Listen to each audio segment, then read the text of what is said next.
சங்கீதம் 119 அதனுடைய 11வது வசனம். நான் உமக்கு விரோதமாய் பாவம் செய்யாதபடிக்கு உமது வாக்கை என் இருதயத்தில் வைத்து வைத்தேன். இந்த வார சபையின் அறிவிப்புகள். கடந்த வாரத்திலே வர முடியாதவர்கள் இந்த வாரத்திலே வந்து தேவனை துதிக்கும்படியாகவும் அவரை ஸ்தோத்தரிக்கும்படியாகவும் தேவன் பாராட்டின கிருபைக்காக நாம் தேவனுக்கு நன்றி செலுத்தலாம். இன்றும் கூட நம் மத்தியிலே புதிதாக வந்தவர்கள் பிரதர் ஜிஜி பிலிப் அவரும் கூட மலையாள அசம்பிளியிலிருந்து நம்முடைய மத்தியிலே இருக்கிறார். மற்றும் பிரதர் மோகன் மற்றும் பிரதர் கிப்சன் இவர்களும் கூட சிறிய வெக்கேஷனுக்கு அப்புறமா நம்ம மத்தியில் இருக்கிறாங்க. மற்றும் பிரதர் கிறிஸ்டோபர் அவருடைய ஃபேமிலி அவரும் கூட சிறிய வெக்கேஷனுக்கு அப்புறமா நம்முடைய மத்தியில் இருக்கிறாங்க.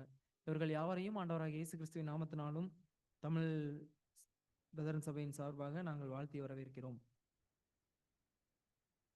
தொடர்ந்து நாம் நம்முடைய மத்தியில் இருக்கிற புதிய ஆத்துமாக்களுக்காக மத்தியில் வருகிற புதிய ஆத்துமாக்களுக்காக நாம் ஜெபித்துக் கொள்ளலாம். அவருடைய ரட்சிப்பிற்காகவும் அவர்கள் தொடர்ந்து சபை கூட்டங்களுக்கு வரும்படியாகவும் நாம் தொடர்ந்து நம்முடைய ஜெபத்தினை நாம் நினைத்துக் கொள்வோம். மற்றும் புதிய வேலைக்காக காத்திருக்கிற ஒவ்வொருவருக்காக ஜெபித்துக் கொள்ளலாம். பிரதர் ஜீவா அவருக்காக கூட நாம் ஜெபித்துக் கொள்ளலாம். தேவன் இறங்கி அவர்களுக்கு ஒரு வேலையை கொடுக்கும்படியாக நாம் தொடர்ந்து நம்முடைய ஜெபத்தை நினைத்துக் கொள்வோம். மற்றும் சபையின் கூட்டங்களுக்கு வர முடியாதவர்கள் தடைகள் நீங்கி வரும்படியாகவும் அவர்கள் வேலை செய்கிற இடங்களிலே Now we'll hand over to Gigi.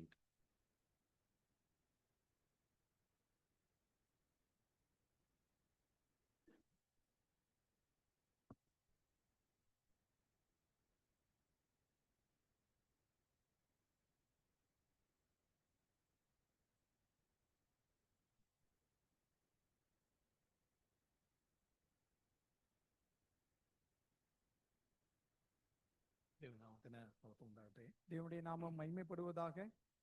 വീണ്ടും ഒരു പ്രാവശ്യം കൂടെ ഈ വാത്സല്യ സഭയിൽ കടന്നു വരുവാനും ഒരുമിച്ച് ആരാധിപ്പാനും ലഭിച്ച വിലയേറിയ അവസരത്തിനായിട്ട് ദൈവത്തിന് നന്ദി കരയറ്റുന്നു. மீண்டும் ஒரு விஷயமாக கூட உங்களோடு கூட சேர்ந்து தேவனை ஆராதித்ததிலே எனக்கு மிகுந்த மகிழ்ச்சி. அதற்காக நான் தேவனுக்கு நன்றி செலுத்துகிறேன். നിങ്ങൾ ഇന്ന് കാണാതെ പഠിച്ച ആ വാക്യം വളരെ അർത്ഥവത്തായ ഒരു വേദവാക്യമാണ്. நாம் இப்பொழுது மனப்பாடமாக நாம் படித்த அந்த வசனமானது எவ்வளவு அர்த்தமுள்ள ஒரு வார்த்தையாக இருக்கிறது. നാം വാക്യം ശ്രദ്ധിക്കുക. അവിടെ ദൈവം അബ്രഹാമിനോട് പറയുവാണ്, ഞാനാണ് നിന്റെ പരിച. இப்படியாக கர்த்தர் ஆபிரகாமை பார்த்து சொல்லுகிறார், நான் உனக்கு மிக பெரிய கேடகமாய் இருக்கிறேன். നീ യുദ്ധത്തിന് പോകുമ്പോൾ അനേക ആക്രമണങ്ങൾ നിനക്ക് നേരിടുവാനായിട്ട് ഇടവരും.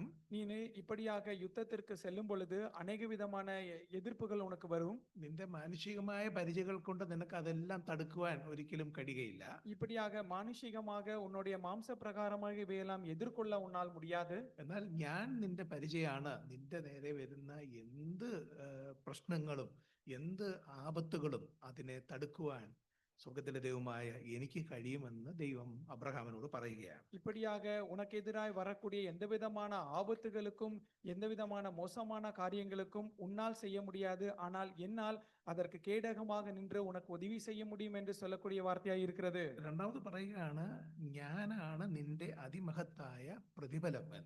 நான் உன் தேவனாகிய கர்த்தர் என்று சொல்லி அங்க சொல்லுகிறதை நாம் வாசிக்கிறோம்.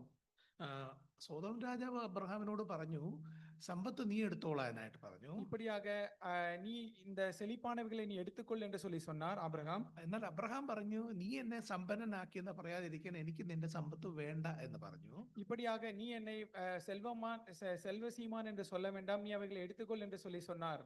എന്നിട്ട് ഇവിടെ ദൈവം അവനോട് പറയുകയാണ്, നിന്റെ ഏറ്റവും വലിയ സമ്പത്ത് എന്ന് പറഞ്ഞ അബ്രഹാമേ, അത് ഞാനാണ്, ദൈവമാണ് നിന്റെ സമ്പത്ത്.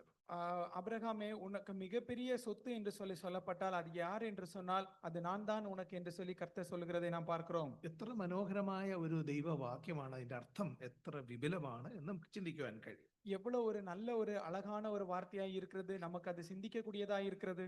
കാരണം നമുക്കറിയാം, കാലഘട്ടം കഴിഞ്ഞപ്പോൾ ഈ അതിമഹത്തായ പ്രതിഫലമാകുന്ന കർത്താവായ യേശു ക്രിസ്തു ദൈവം തന്നെ നമുക്ക് വേണ്ടി ഈ ഭൂമിയിലേക്ക് നമ്മെ രക്ഷിപ്പാൻ കടന്നു. இப்படியாக சொல்லப்பட்ட அந்த ஆண்டவராக இயேசு கிறிஸ்து தான் சில வருஷங்களுக்கு பிற்பாடு இந்த உலகத்துக்கு கடந்து வந்து தன்னையே ஜீவ பலியாக இந்த உலகத்திலே தம்மை தாமே ஒப்பு கொடுத்தார். അതെ അതെ, നാം കേട്ടതുപോലെ തന്റെ ജീവൻ നൽകി നമ്മെ അവന്റെ മക്കളാക്കി അവൻ തീർത്തു. நாம் கேட்ட பிரகாரமாக தன்னுடைய ஜீவனை கொடுத்து அவருடைய பிள்ளைகளாக மாற்றியிருக்கின்றார். നമുക്ക് ഇന്ന് പകൽക്കാലം ദൈവത്തെ ആരാധിപ്പാൻ ദൈവം സഹായിച്ചതോർത്ത് ദൈവത്തിന് സ്തോത്രം. இப்படியாக இந்த சாயங்கால வேளையிலே தேவனை துதிப்பதற்கு தேவன் பாராட்டின கிருபைக்காக நான் தேவனுக்கு நன்றி செலுத்துகின்றேன். ഇന്ന് നമുക്ക് ഒരുമിച്ച് ചിന്തിക്കുവാനായിട്ട് മോശയുടെ ജീവിതത്തോട് ബന്ധത്തിൽ ചില പാഠങ്ങൾ നമുക്ക് ഒരുമിച്ച് ധ്യാനിക്കാം എന്നാണ് ഞാൻ കർത്താവിൽ ആഗ്രഹിക്കുന്നത്. இந்த நாளிலே நம்முடைய தியானத்திற்கென்று மோசேயினை குறித்து ஒரு சில காரியங்களை தியானிக்கும்படியாக நான் விரும்புகிறேன். നമുക്കറിയാം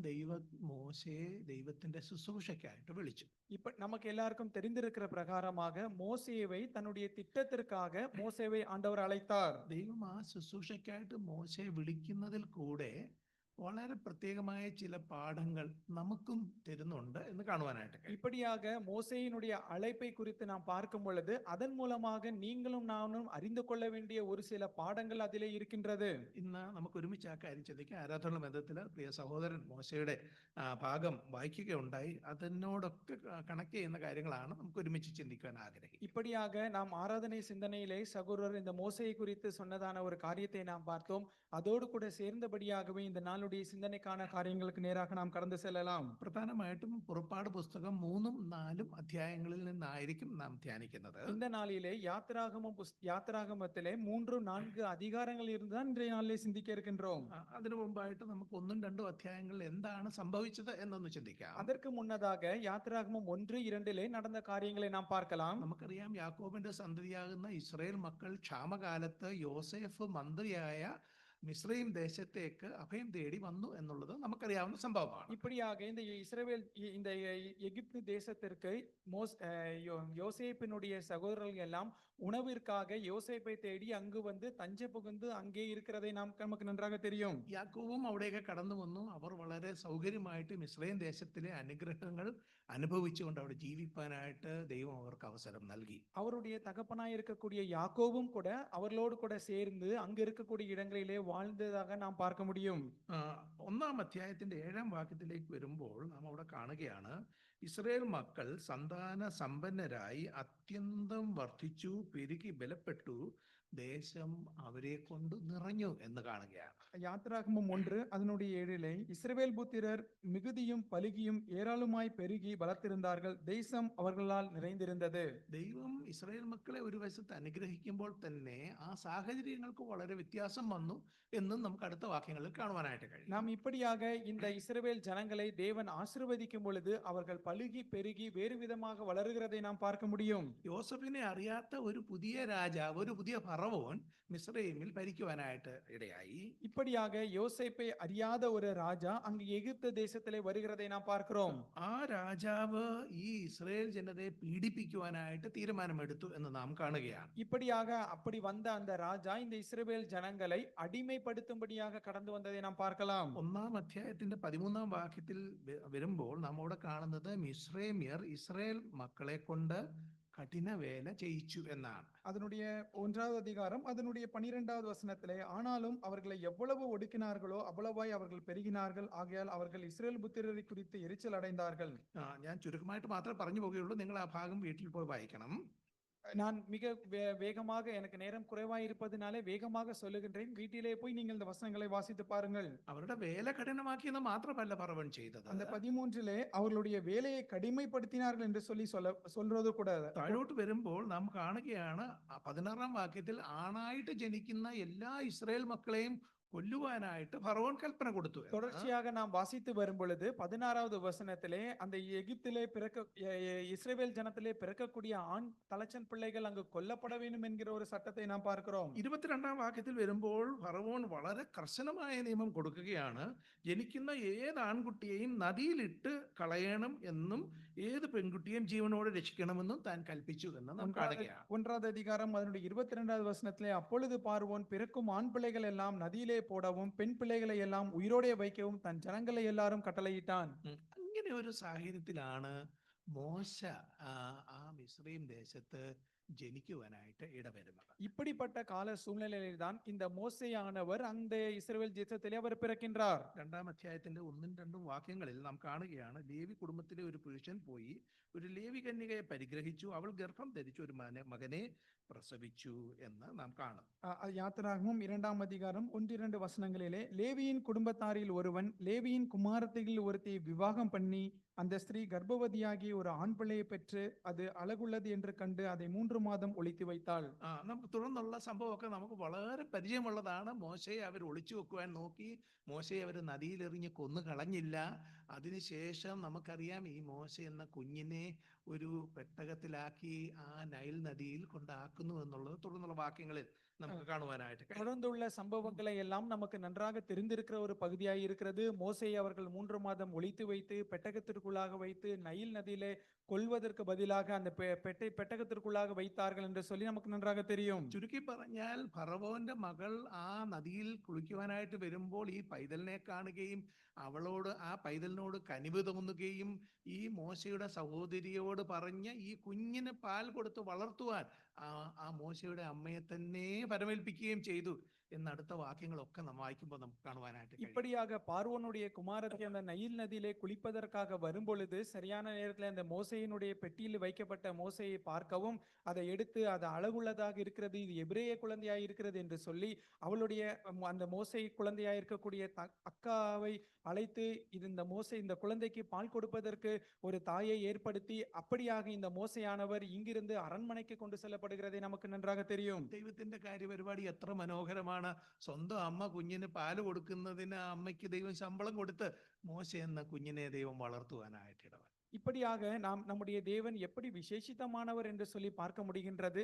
தான் பெற்றெடுத்த அந்த பிள்ளைக்கு பால் கொடுப்பதற்கு பார்வோனிடத்திலிருந்து குமாரத்திலிருந்து அதற்கான பணமும் தொகையும் கொடுக்கப்பட்டு வளர்க்கப்படுகிற மோசையை குறித்து நாம் பார்க்கிறோம். 10ാം വാക്യത്തിലേക്ക് കടന്നു വരുമ്പോൾ ഈ കുഞ്ഞു വളർന്ന ശേഷം അവൾ അവനെ ഫറവോന്റെ പുത്രിയുടെ അടുക്കൽ കൊണ്ടുപോയി അവൻ അവൾക്ക് മകനായി എന്ന് നാം കാണുകയാണ്. 10வது வசனத்திலே பிள்ளை பெரியதான பொழுது அவள் அதை பார்வோனுடைய குமாரத்திடத்தில் கொண்டு போய் விட்டால் அவளுக்கு அவன் குமாரனானான். 11 മുതൽ 14 വരെയുള്ള വാക്യങ്ങളിൽ മോശ വളരുന്നതും വളരുമ്പോൾ ഉള്ള സംഭവങ്ങളുമാണ് നാം കാണുവാൻ കഴിയും. 11லிருந்து 14 வரை வாசிக்கும் பொழுது மோசே வளருகிறதும் வளரும் பொழுது நடக்கின்ற காரியங்களை நாம் அங்கு பார்க்க முடியும். അവിടെ നമുക്ക് കാണുവാൻ കഴിയും മോശ മുതിർന്ന ശേഷം തന്റെ സഹോദരന്മാരുടെ ഇസ്രായേൽ മക്കളുടെ അടുക്കേക്ക് കടന്നു വരുമ്പോൾ അവരുടെ വേല നോക്കി അവന്റെ സഹോദരനിൽ ഒരാളെ അടിക്കുന്നത് കണ്ട് ആ അടിക്കുന്ന മിസ്രൈമിനെ താൻ അടിച്ചു കൊന്നു എന്ന് നാം കാണുകയാണ്. இப்படியாக மோசே வளர்ந்து வந்த பொழுது அங்கு நடக்கக்கூடிய அநியாயமான கொடுமையான காரியங்களை பார்த்து ஒரு எபிரேயன் ஒருவன் எகிப்தியனை அடிக்கிறதை பார்த்து அப்படியாக அந்த எபிரேயனை அவன் கொலை செய்கிறதை எகிப்தியனை கொலை செய்கிறதை நாம் அங்கு பார்க்கின்றோம். അതിനുശേഷം അടുത്തൊരു ദിവസം രണ്ട് എബ്രായർ തമ്മിൽ വഴക്കുണ്ടാകുമ്പോൾ സൺഡേ ഉണ്ടാകുമ്പോൾ അവരുടെ ഇടയിൽ മധ്യസ്ഥം വഹിക്കുവാൻ താൻ ചെല്ലുകയും അവർ പറഞ്ഞ വാക്ക് കേട്ട് പേടിച്ച് മോശ മിദ്യാൻ എന്ന് പറയുന്ന ദൂരദേശത്തേക്ക് ഓടിപ്പോയി എന്ന് നാം കാണാം. இப்படியாக தன்னுடைய ஜனமாயிருக்கக்கூடிய எகிப்தியர் இருவர்களுக்கு நடுவாக இருக்கக்கூடிய பிரச்சனைக்கு அவர் தலைமை தாங்கி போன பொழுது அவர்கள் கேட்டார்கள், எங்களுக்கு நியாயாதிபதியாக உன்னை நிறுத்தினவர் யார்? நீ அங்கு எபிரேயர் ஒருவனை கொலை செய்தது போல நீ எங்களையும் கொலை செய்ய பார்க்கிறாய் என்று சொல்லி சொன்ன பொழுது பயந்து வனாந்திரமாக ஓடி போன மோசையை நாம் பார்க்கிறோம். 15ാം വാക്യത്തിൽ നാം കാണുകയാണ് മോശ ഫറവോൻ സന്നിധിയിൽ നിന്ന് ഓടിപ്പോയി മിദ്യാൻ ദേശത്ത് ചെന്ന് പാർത്തു എന്ന്. இப்படியாக 15ல வாசிக்கிறோம், பார்வோன் அந்த காரியத்தை கேள்விப்பட்ட பொழுது மோசையை கொலை செய்ய வகை தேடினான். மோசே பார்வோனிடத்திலிருந்து தப்பியோடி மீதியான் தேசத்திலே போய் தங்கி ഒരു തുറവണ്ടിയിലെ ഉட்கார்ந்திരുந்தான். നമുക്കറിയാം അവിടെ ഉള്ളതായ യിത്രോ എന്ന പുരോഹിതന്റെ മകളെ മോശ ഭാര്യയായിട്ട് എടുത്തു, അവളെ വിവാഹം കഴിച്ചു. ആ യിത്രോ എന്ന പുരോഹിതന്റെ ആടുമാടുകളെ പാലിച്ചുകൊണ്ട് താൻ അവിടെ ആയിരിക്കുമ്പോഴാണ് ദൈവം അവന് പ്രത്യക്ഷനാകുവാൻ ഇടവരുന്നത്. இப்படியாக அவன் அங்கு சென்று எத்திரோவினை காணும்படியாகவும் அங்கு அவருடைய மகனை திருமணம் செய்து இருக்கிற ஒரு காரியத்தை நாம் தொடர்ந்து வாசிக்க முடியும். ഇനിയാണ് നാം നമ്മുടെ വിഷയത്തിലേക്ക് കടന്നു വരുന്നത്. ആമുഖമായിട്ടാണ് ഞാൻ ഇത്രയും കാര്യങ്ങൾ പറഞ്ഞത്. മോശ അങ്ങനെ മിദ്യാനിലായിരിക്കുമ്പോൾ യിത്രോവിന്റെ ആടുമാടുകളെ പാലിച്ചുകൊണ്ടിരിക്കുമ്പോൾ ദൈവം അവന് പ്രത്യക്ഷനാകുന്നു എന്ന് നാം കാണുകയാണ്. நாம் இப்படியாக இந்த மோசேயினுடைய எப்படியாக அவர் பிறந்தார், வளர்ந்தார், எங்கு இருக்கின்றார் என்கிற காரியத்தை சுருக்கமாக நாம் பார்த்தோம். இதற்கு பிற்பாடு அங்கு எத்திரோவினுடைய ஆடு மாடுகளை அவர் மேய்த்து கொண்டிருக்கும் பொழுது ஆண்டவர் அவருக்கு முச்சடி நடுவிலே ஒரு தரிசனமான ஒரு காரியத்தை நாம் பார்க்க முடிகிறது. അതിനു മുമ്പ് ഒരു വാക്യം നാം ശ്രദ്ധിക്കണം. 2ാം അധ്യായത്തിന്റെ അവസാന വാക്യത്തിൽ ഇസ്രായേൽ മക്കൾ ദൈവത്തോട് നിലവിളിച്ചു. 23ഉം 24ഉം വാക്യം, അവരുടെ നിലവിളി ദൈവസന്നിധിയിലെത്തി, ദൈവം അവരുടെ നിലവിളി കേട്ടു എന്ന് നാം അവിടെ കാണുന്നുണ്ട്. அதற்கு முன்பதாக 2ஆம் அதிகாரம் 24, 25 வசனங்களிலே வாசிக்கின்றோம். தேவன் அவர்கள் பெருமூச்சை கேட்டு தாம் ஆபிரகாமோடும் ஈசாக்கோடும் யாக்கோபோடும் செய்த உடன்படிக்கை நினைவு கூர்ந்தார். தேவன் இஸ்ரவேல் புத்திரரை கண்ணோக்கினார். தேவன் அவர்களை நினைத்தருளினார். അവിടെ ഒരു പ്രധാന സന്ദേശം നമുക്കുള്ളത്, നാം വാസ്തവമായി ഹൃദയംഗമായി ദൈവത്തോട് പ്രാർത്ഥിച്ചാൽ നമ്മുടെ പ്രാർത്ഥന കേൾക്കുന്ന ദൈവമാണ് നമ്മുടെ ദൈവം എന്ന് ഈ വാക്യം നമ്മോട് പറയുകയാണ്. நாம் வாசித்த இந்த வசனங்களிலே நாம் முழு இருதயத்தோடு கூட தேவனை தேடும் பொழுது அவர் நம்முடைய அருகாமையிலே வரக்கூடியவராக நம்முடைய ஜெபங்களையும் விண்ணப்பங்களையும் கேட்கக்கூடியவராக இருக்கிறார் என்பதற்கு இந்த வசனங்கள் 24 25 வசனங்கள் நமக்கு உதாரணமாக இருக்கிறது. ഇനി നമുക്ക് 3-4 അധ്യായത്തിലേക്ക് കടന്നു വരാം. இனி உள்ள 3-4 വசന அதிகாரங்களுக்கு கடந்து செல்வோம். ആദ്യമായിട്ട് നമുക്ക് അവിടെ കാണുവാൻ കഴിയുന്നത് ദൈവം മോശയൊക്കെ പ്രത്യക്ഷനാവുകയും ഒരു പ്രധാന ദൗത്യം മോശയെ ഏൽപ്പിക്കുകയും ചെയ്യുന്ന സംഭവമാണ് കാണുവാൻ കഴിയുന്നത്. இப்படியாக 3வது அதிகாரத்திலே கடந்து வரும் பொழுது ஆண்டவர் மோசேக்கு தரிசனமாகின்றார். முச்செடி நடுவிலே அவருடைய திட்டத்திற்கென்று மோசேவை அழைக்கிறதை நாம் பார்க்கிறோம். ഞാൻ ഈ വാക്കുകൾ പറയുമ്പോൾ നിങ്ങൾ ആ വാക്യങ്ങൾ ശ്രദ്ധിച്ചുകൊണ്ടിരിക്കണം. 3-2 വാക്യത്തിൽ ദൈവം മുൾപ്പറപ്പിന്റെ നടുവിൽ അഗ്നിജാലയില് മോശയ്ക്ക് പ്രത്യക്ഷനാവുകയാണ്. நான் இதை சொல்லிக் கொண்டு இருக்கும் பொழுது நீங்கள் வசனங்களை நினைவில் வைத்துக் கொள்ளுங்கள். 2வது வசனத்திலே அங்கே கர்த்தருடைய தூதரானவர் ஒரு முச்செடி நடுவிலே உண்டான அக்கினி ஜுவாலையிலே நின்று அவனுக்கு தரிசனமானார். 7 വാക്യത്തിലേക്ക് കടന്നു വരുമ്പോൾ ദൈവം മോശയ്ക്ക് ഒരു പ്രത്യേക ദൗത്യം, ഒരു ജോലി നൽകുന്നു എന്ന് നമുക്ക് കാണുവാൻ കഴിയും. 7வது வசனத்திற்கு நேராக கடந்து வரும் பொழுது கர்த்தர் அங்க மோசேக்கு ஒரு பிரதான ஒரு விசேஷித்தமான ஒரு வேலையை கொடுக்கிறதை நாம் பார்க்க முடியும். 7 വാക്യം ശ്രദ്ധിക്കുക. യഹോവ അരുളി ചെയ്യുകയാണ്, മിസ്രയീമിലുള്ള എൻ്റെ ജനത്തിന്റെ കഷ്ടത ഞാൻ കണ്ടു ഊഴിയ വിചാരകന്മാർ നിമിത്തമുള്ള അവരുടെ നിലവിളി ഞാൻ കേട്ടു, ഞാൻ അവരുടെ സങ്കടങ്ങൾ അറിയുന്നു. 7 വാക്യം. அப்பொழுது கர்த்தர் எகிப்தில் இருக்கிற என் ஜனங்களின் உபத்திரவத்தை நான் பார்த்து ஆளோட்டிகளின் நிமித்தம் அவர்கள் இடுகிற கூக்குரலை கேட்டேன், அவர்கள் படுகிற வேதனைகளை அறிந்திருக்கிறேன். അതിനുശേഷം 10 വാക്യത്തിൽ ദൈവം അവനോട് പറയുകയാണ്, ആകയാൽ വരിക, നീ എൻ്റെ ജനമായ ഇസ്രായേൽ മക്കളെ മിസ്രയീമിൽ നിന്ന് പുറപ്പെടുവിക്കേണ്ടതിന് ഞാൻ നിന്നെ ഫറവോന്റെ അടുക്കൽ അയക്കും എന്ന് പറയുകയാണ്. 3ஆம் அதிகாரம் 10வது வசனம், நீ இஸ்ரவேல் புத்திரராகிய என் ஜனத்தை எகிப்திலிருந்து அழைத்து வரும்படி உன்னை பார்வோனிடத்திற்கு അனுப்புவேൻ വാ என்றார். ഇവിടെ നാം ശ്രദ്ധിക്കുക, ദൈവം വളരെ വ്യക്തമായിട്ട് അവരുടെ പ്രശ്നം എന്താണെന്ന് മോശയ്ക്ക് വിശദീകരിച്ചു കൊടുക്കുന്നു. അതിനുശേഷം താൻ ആ ശുശ്രൂഷ ചെയ്യണം എന്നൊരു പ്രധാന ദൗത്യം മോശയെ ഏൽപ്പിക്കുകയാണ്. இப்படியாக அந்த எகிப்தியர் படுகிற பாடுகளை அவர் திட்டம் தெளிவமாக எல்லாவற்றையும் மோசேக்கு தெளிவுபடுத்தி காண்பித்து, இந்த திட்டத்திற்காக நீ அவர்களை அங்கிருந்து அடிமைத்தனத்திலிருந்து விடுதலையாக்கி கொண்டு வர வேண்டும் என்று சொல்லி அவர் மோசேயிடத்திலே சொல்லுகிறதை நாம் பார்க்கிறோம். നാം ഇവിടെ മോശയുടെ മറുപടി ഒന്ന് ശ്രദ്ധിക്കുക.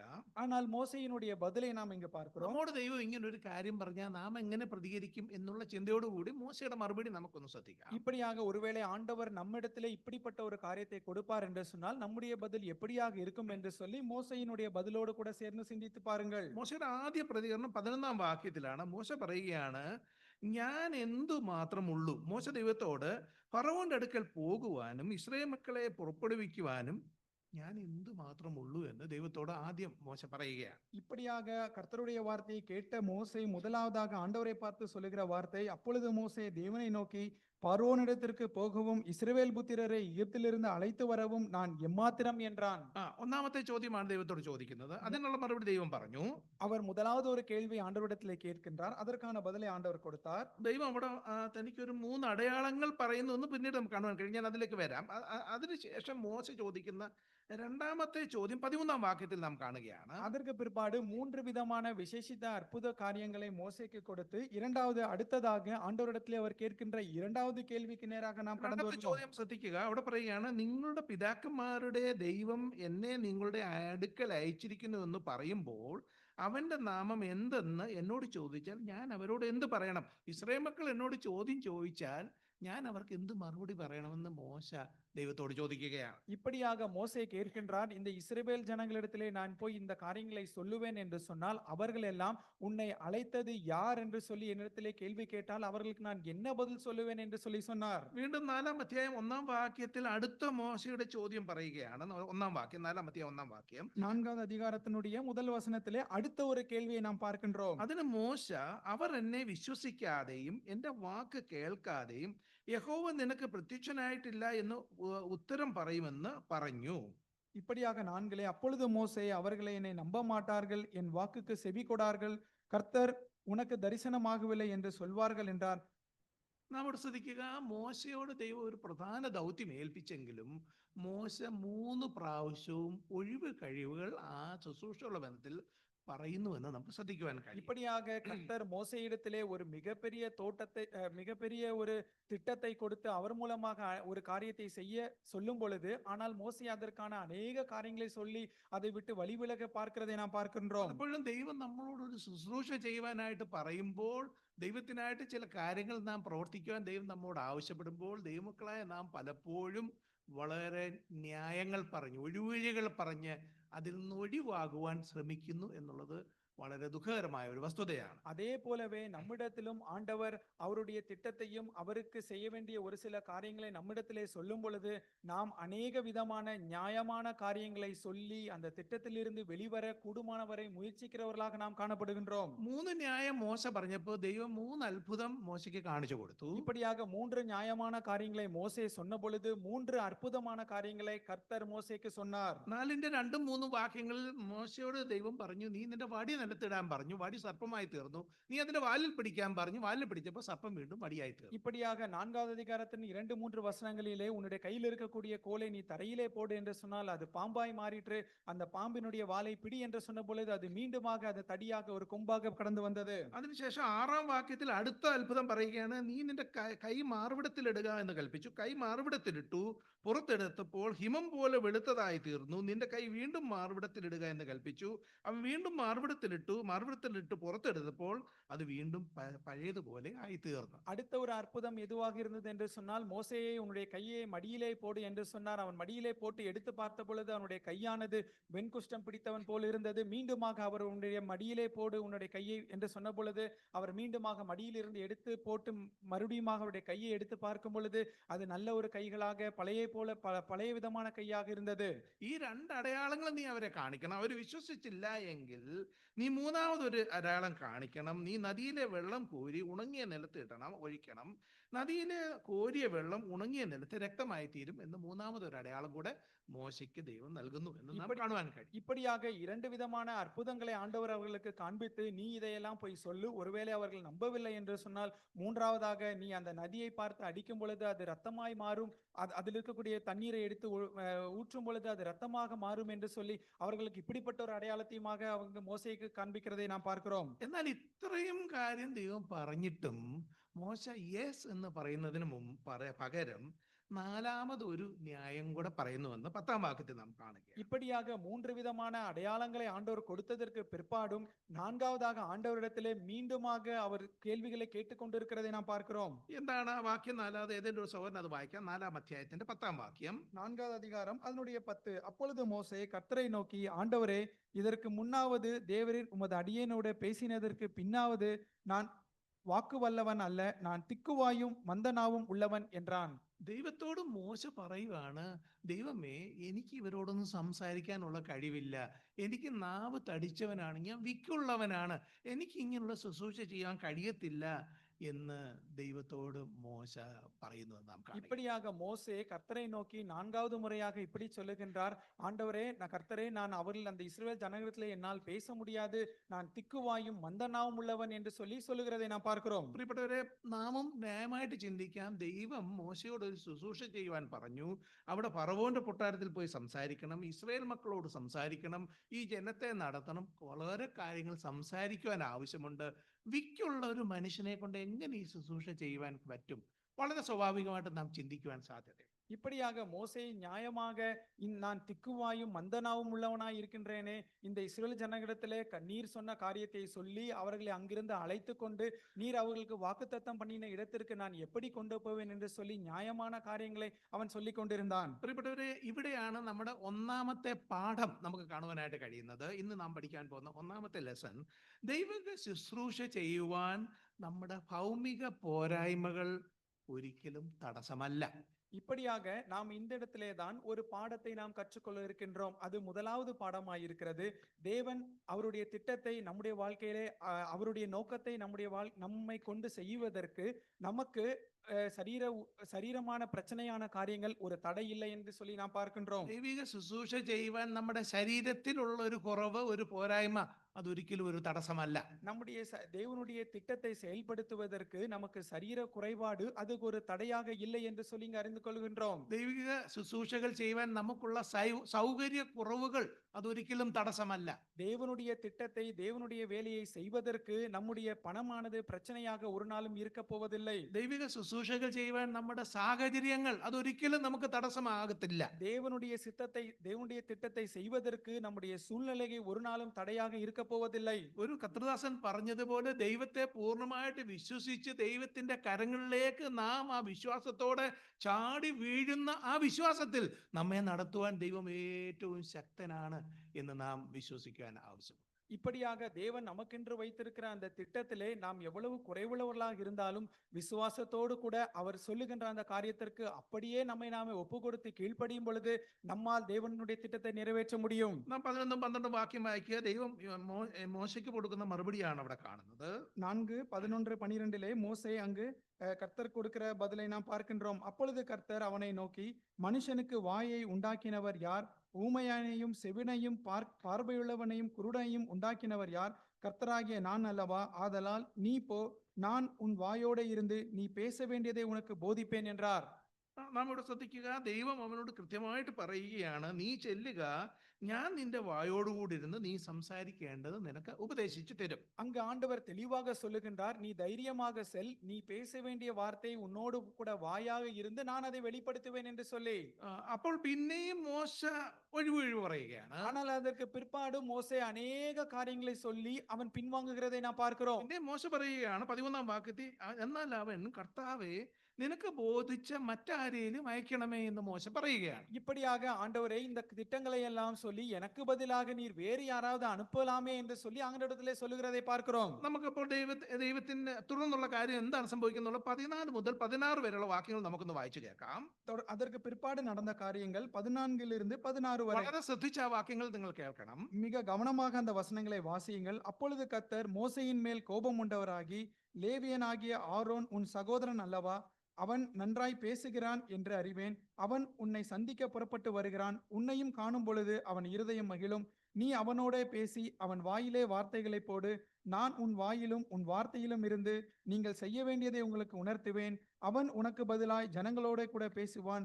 இவ்விதமாய் அவன் உனக்கு வாயாயிருப்பான், நீ அவனுக்கு தேவனாயிருப்பாய் என்றார். പ്രിയപ്പെട്ടവരെ, നമ്മുടെ രണ്ടാമത്തെ പാഠമാണ് നമുക്ക് ഈ വാക്യങ്ങളിൽ കാണുവാൻ കഴിയും. பிரியமானவர்களே, நாம் இரண்டாவது ஒரு பாடத்தை இந்த இடத்துல கற்றுக்கொள்கின்றோம். ദൈവം നമുക്കൊരു ശുശ്രൂഷ ചെയ്യുമ്പോൾ ആ ശുശ്രൂഷയ്ക്കായിട്ട് നമുക്ക് സഹായകരെയും ദൈവം ഒരുക്കിയിട്ടുണ്ട്. இப்படியாக தேவன் நமக்கென்று ஒரு காரியத்தை நம்ம செய்ய வேண்டும் என்று சொல்லி நமக்கு ஒரு காரியத்தை, தேவனுடைய திட்டத்தை கொடுக்கும் பொழுது அதற்கான தேவையான காரியங்களையும் நபர்களையும் ஆண்டவர் ஆயத்தப்படுத்தி வைத்திருக்கிறார். അതിനോട് ബന്ധപ്പെട്ട് എന്തൊക്കെ ആവശ്യമുണ്ടെന്നുള്ളത് പൂർണ്ണമായിട്ടും അറിയുന്നവനാണ് സർവജ്ഞാനിയായ നമ്മുടെ ദൈവം. அதோடு கூட சேர்ந்து என்னென்ன காரியங்கள் எல்லாம் தேவைப்படுகிறது என்று சொல்லி நன்றாய் அறிந்திருக்கிற கூடிய தேவன் தான் நம்முடைய தேவனாய் இருக்கிறவர். ഇവിടെ മോശയ്ക്ക് ശുശ്രൂഷ ചെയ്യുവാനായിട്ട് മോശയെക്കാളും ഭംഗിയായിട്ട് സംസാരിക്കാൻ കഴിയുന്ന അഹരോനാകുന്ന തന്റെ സഹോദരനെ തന്നെ ദൈവം ഒരുക്കിയിരിക്കുന്നു എന്ന് നാം കാണുകയാണ്. இங்கு மோசேக்கு திக்குவாயும் மந்தவாயும் உள்ளவனாய் இருக்கின்றான். அவனுக்கு பதிலாக அவனோட வாயாக அவன் இருந்து சொல்ல வேண்டிய காரியத்தை தெளிவாக சொல்வதற்கு மோசேவுக்கு பதிலாக ஆண்டவர் ஆரோனை அவனுடைய வாயாய் பேசும்படியாக ஏற்படுத்தி வைத்திருக்கின்றார். ഇവിടെ നമ്മുടെ മൂന്നാമത്തെ പാഠവും നമുക്ക് മനസ്സിലാക്കുവാൻ കഴിയുന്നത്, இங்கு நாம் மூன்றாவது ஒரு காரியத்தை நாம் அறிந்து கொள்கிறோம். കർത്താവ് നമ്മുടെ കഴിവ് നോക്കിയല്ല നമുക്ക് ശുശ്രൂഷ തരുന്നത് എന്നുള്ളതാണ്. ஆண்டவர் நம்முடைய திறமைக்கு ஏற்றபடியாக நமக்கு அவருடைய வேலையை கொடுப்பதில்லை. കാരണം കഴിവ് നോക്കിയാണ് ശുശ്രൂഷ കൊടുക്കുന്നതെങ്കിൽ ദൈവം ഈ ശുശ്രൂഷ ആരെ ഏൽപ്പിക്കേണ്ടത്? ஒருவேளை ஆண்டவர் அவருடைய அந்த விசேஷித்தமான குணங்களை பார்த்து ஒருவேளை அந்த காரியங்களை கொடுத்திருப்பார் என்று சொன்னால், அப்படிப்பட்ட திறமை உள்ளவர்களை பார்த்து யாரை பார்த்து கொடுத்திருப்பார்? ആരെ ഏൽപ്പിക്കേണ്ടത് ബ്രദറെ? അഹരോനെയാണ് ഏൽപ്പിക്കേണ്ടത്. அப்படியாக திறமை உள்ளவனாய் இருக்கக்கூடிய ஆரோனுக்கு தான் அது கொடுக்கப்பட வேண்டும். എന്നാൽ ദൈവം അഹരോനെ അല്ല, മോശയാണ് ഈ ശുശ്രൂഷ ഏൽപ്പിക്കുന്നത്. ஆனால் ஆரோனை அல்ல, ஆண்டவர் மோசேயை தான் அவர் ஏற்படுத்தி இருக்கின்றார். ദൈവത്തിന്റെ പരിപാടികൾ വളരെ വ്യത്യസ്തമാണ് എന്ന് നമുക്ക് മനസ്സിലാക്കുവാൻ ആവശ്യം. தேவனுடைய காரியங்கள் எல்லாம் வித்தியாசமானவைகள் என்று சொல்லி நீங்கள் அறிந்து கொள்ள வேண்டும். ഒരു വാക്യം നമുക്ക് വായിക്കാം. ദാവീദിനെ ദൈവം രാജാവായിട്ട് തിരഞ്ഞെടുക്കുന്ന സന്ദർഭത്തിൽ 1 ശമൂവേൽ 16-ാം അധ്യായത്തിന്റെ 7-ാം വാക്യം നമുക്ക് വായിക്കാം. 1 சாமுவேல் 16 அதனுடைய 7 நாம் வாசிக்கின்றோம். தாவீதை இப்படியாக ராஜாவாக தெரிந்தெடுத்த பொழுது, അതിന്റെ ആ രംഗം എന്താണെന്ന് ചോദിച്ചാൽ, ശമൂവേൽ പ്രവാചകൻ ഒരു രാജാവിനെ അഭിഷേകം ചെയ്യുവാനായിട്ട് ദാവീദിന്റെ പിതാവായ ഇശായിയുടെ ഭവനത്തിൽ കടന്നു വന്നിരിക്കുകയാണ്. இப்படியாக இந்த தாவீதை ராஜாவாக அபிஷேகம் பண்ணும்படியாக அவருடைய வீட்டிற்கு அந்த சாமுவேல் கடந்து வந்திருக்கின்றார். ഇശായിക്ക് അനേകം മക്കളുണ്ട്. ഇശായിയോട് പറഞ്ഞു, ഞാൻ നിന്റെ മകനെ ഇസ്രായേലിന്റെ രാജാവാക്കാൻ പോവുകയാണ്. இப்படியாக அந்த அவருக்கு அநேக பிள்ளைகள் இருக்கிறார்கள், நான் உன்னுடைய பிள்ளைகளில் ஒருவனை ராஜாவாக்க போகிறேன் என்று சொன்னார். ഇശായിയോട് പറഞ്ഞു, 11-ാം വാക്യം നാം കാണുകയാണ്, അല്ല നാം അതിനു മുമ്പുള്ള വാക്യങ്ങൾ കാണുകയാണ്, നീ നിന്റെ മക്കളെ വിളിച്ചുകൊണ്ട് വരിക എന്ന് പറഞ്ഞ് ഇശായി അവരുടെ മറ്റു മക്കളെ ഒക്കെ കൊണ്ടുവന്ന് ശമൂവേലിന്റെ മുന്നേ കാണിക്കുകയാണ്. ஈசாய் அவருடைய எல்லா பிள்ளைகளையும் சாமுவேலுக்கு முன்பதாக கொண்டு வந்து நிறுத்துகின்றார். അപ്പൊ യഹോവ ശമൂവേലിനോട് പറയുന്നുണ്ട്, ഈ പറഞ്ഞവരൊന്നും അല്ല ഞാൻ തെരഞ്ഞെടുത്ത വ്യക്തി. ஆனால் சாமுவேலிடத்திலே கர்த்தர் திட்டமும் தெளிவுமாக சொல்லுகிறார், இப்ப கொண்டு வந்து நிறுத்தி வைத்திருக்கிற இவர்கள் அல்ல நான் தெரிந்து கொண்டவர்கள். 7-ാം വാക്യത്തിൽ യഹോവ ശമൂവേലിനോട് പറയുകയാണ്, നീ ഈ വരുന്നവരുടെ മുഖവും പൊക്കവും ഒന്നും നോക്കരുത്. இப்படியாக 7வது வசனத்திலே வாசிக்கின்றோம், அங்கு வந்திருக்கிற அவருடைய முகத்தையும் அவருடைய சரீரத்தையும் நீ பார்க்க வேண்டாம். മനുഷ്യൻ കണ്ണിന് കാണുന്നതാണ് നോക്കുന്നത്, மனுஷன் பார்க்கிறவைகளை தான் அவன் காணுகின்றான். എന്നാൽ യഹോവ ഹൃദയത്തെ ആണ് നോക്കുന്നത്. ஆனால் கர்த்தர் இருதயத்தை அறியக்கூடியவராக இருக்கின்றார். ദൈവത്തിന് അറിയാം മോശയാണോ അഹരോനാണോ ഈ ശുശ്രൂഷ ചെയ്യേണ്ടതെന്ന്. ദൈവം വളരെ കൃത്യമായിട്ടാണ് ശുശ്രൂഷ ആ വ്യക്തിയെ ഏൽപ്പിക്കുന്നത്. இப்படியாக தேவனுடைய திட்டத்தை செய்வதற்கு ஆண்டவர் தெரிந்தெடுத்தது ஆரோனை அல்ல, மோசேயே தான் என்று சொல்லி നാം 2 പാഠങ്ങൾ അവിടെ ഓർത്തു. ഒന്ന്, ദൈവം ശുശ്രൂഷകൾക്ക് സഹായകരെ തരും. മാത്രമല്ല, നമ്മുടെ കഴിവ് നോക്കിയല്ല ദൈവം ശുശ്രൂഷയ്ക്ക് ഒരു വ്യക്തിയെ തെരഞ്ഞെടുക്കുന്നത്. நாம் இங்கு இரண்டு விதமான இரண்டு காரியங்களை நாம் இங்கு பார்க்கின்றோம். முதலாவதாக தேவன் ஒரு நமக்கென்று ஒரு திட்டத்தை வைத்திருப்பார் என்று சொன்னால் அந்த திட்டத்திற்கு தேவையான நபர்களையும் நல்ல நமக்கு வேண்டிய காரியங்களை செய்வார். இரண்டாவதாக நாம் பார்க்கும் பொழுது ஆண்டவர் நம்முடைய திறமைகளை பார்த்து அவைகளை நமக்கு கொடுப்பதில்லை. ഇനി 27-ാം വാക്യത്തിലേക്ക് നാം കടന്നു വരാം. അവിടെ ദൈവം അഹരോനോട് സംസാരിക്കുന്നത് നമുക്ക് കാണുവാൻ കഴിയും. தொடர்ந்து 27 நாம் வாசிக்கும் பொழுது ஆரோனிடத்திலே அவர் பேசுகிறதை நாம் பார்க்கின்றோம். கர்த்தர் ஆரோனை நோக்கி, நீ வனாந்திரத்தில் மோசேக்கு எதிர்கொண்டு போ என்றார். அவன் போய் தேவ பாதத்திலே அவனை சந்தித்து அவனை முத்தம் செய்தான். നാം ഇവിടെ ശ്രദ്ധിക്കുക, ദൈവം അഹരോനോടും സംസാരിച്ചു.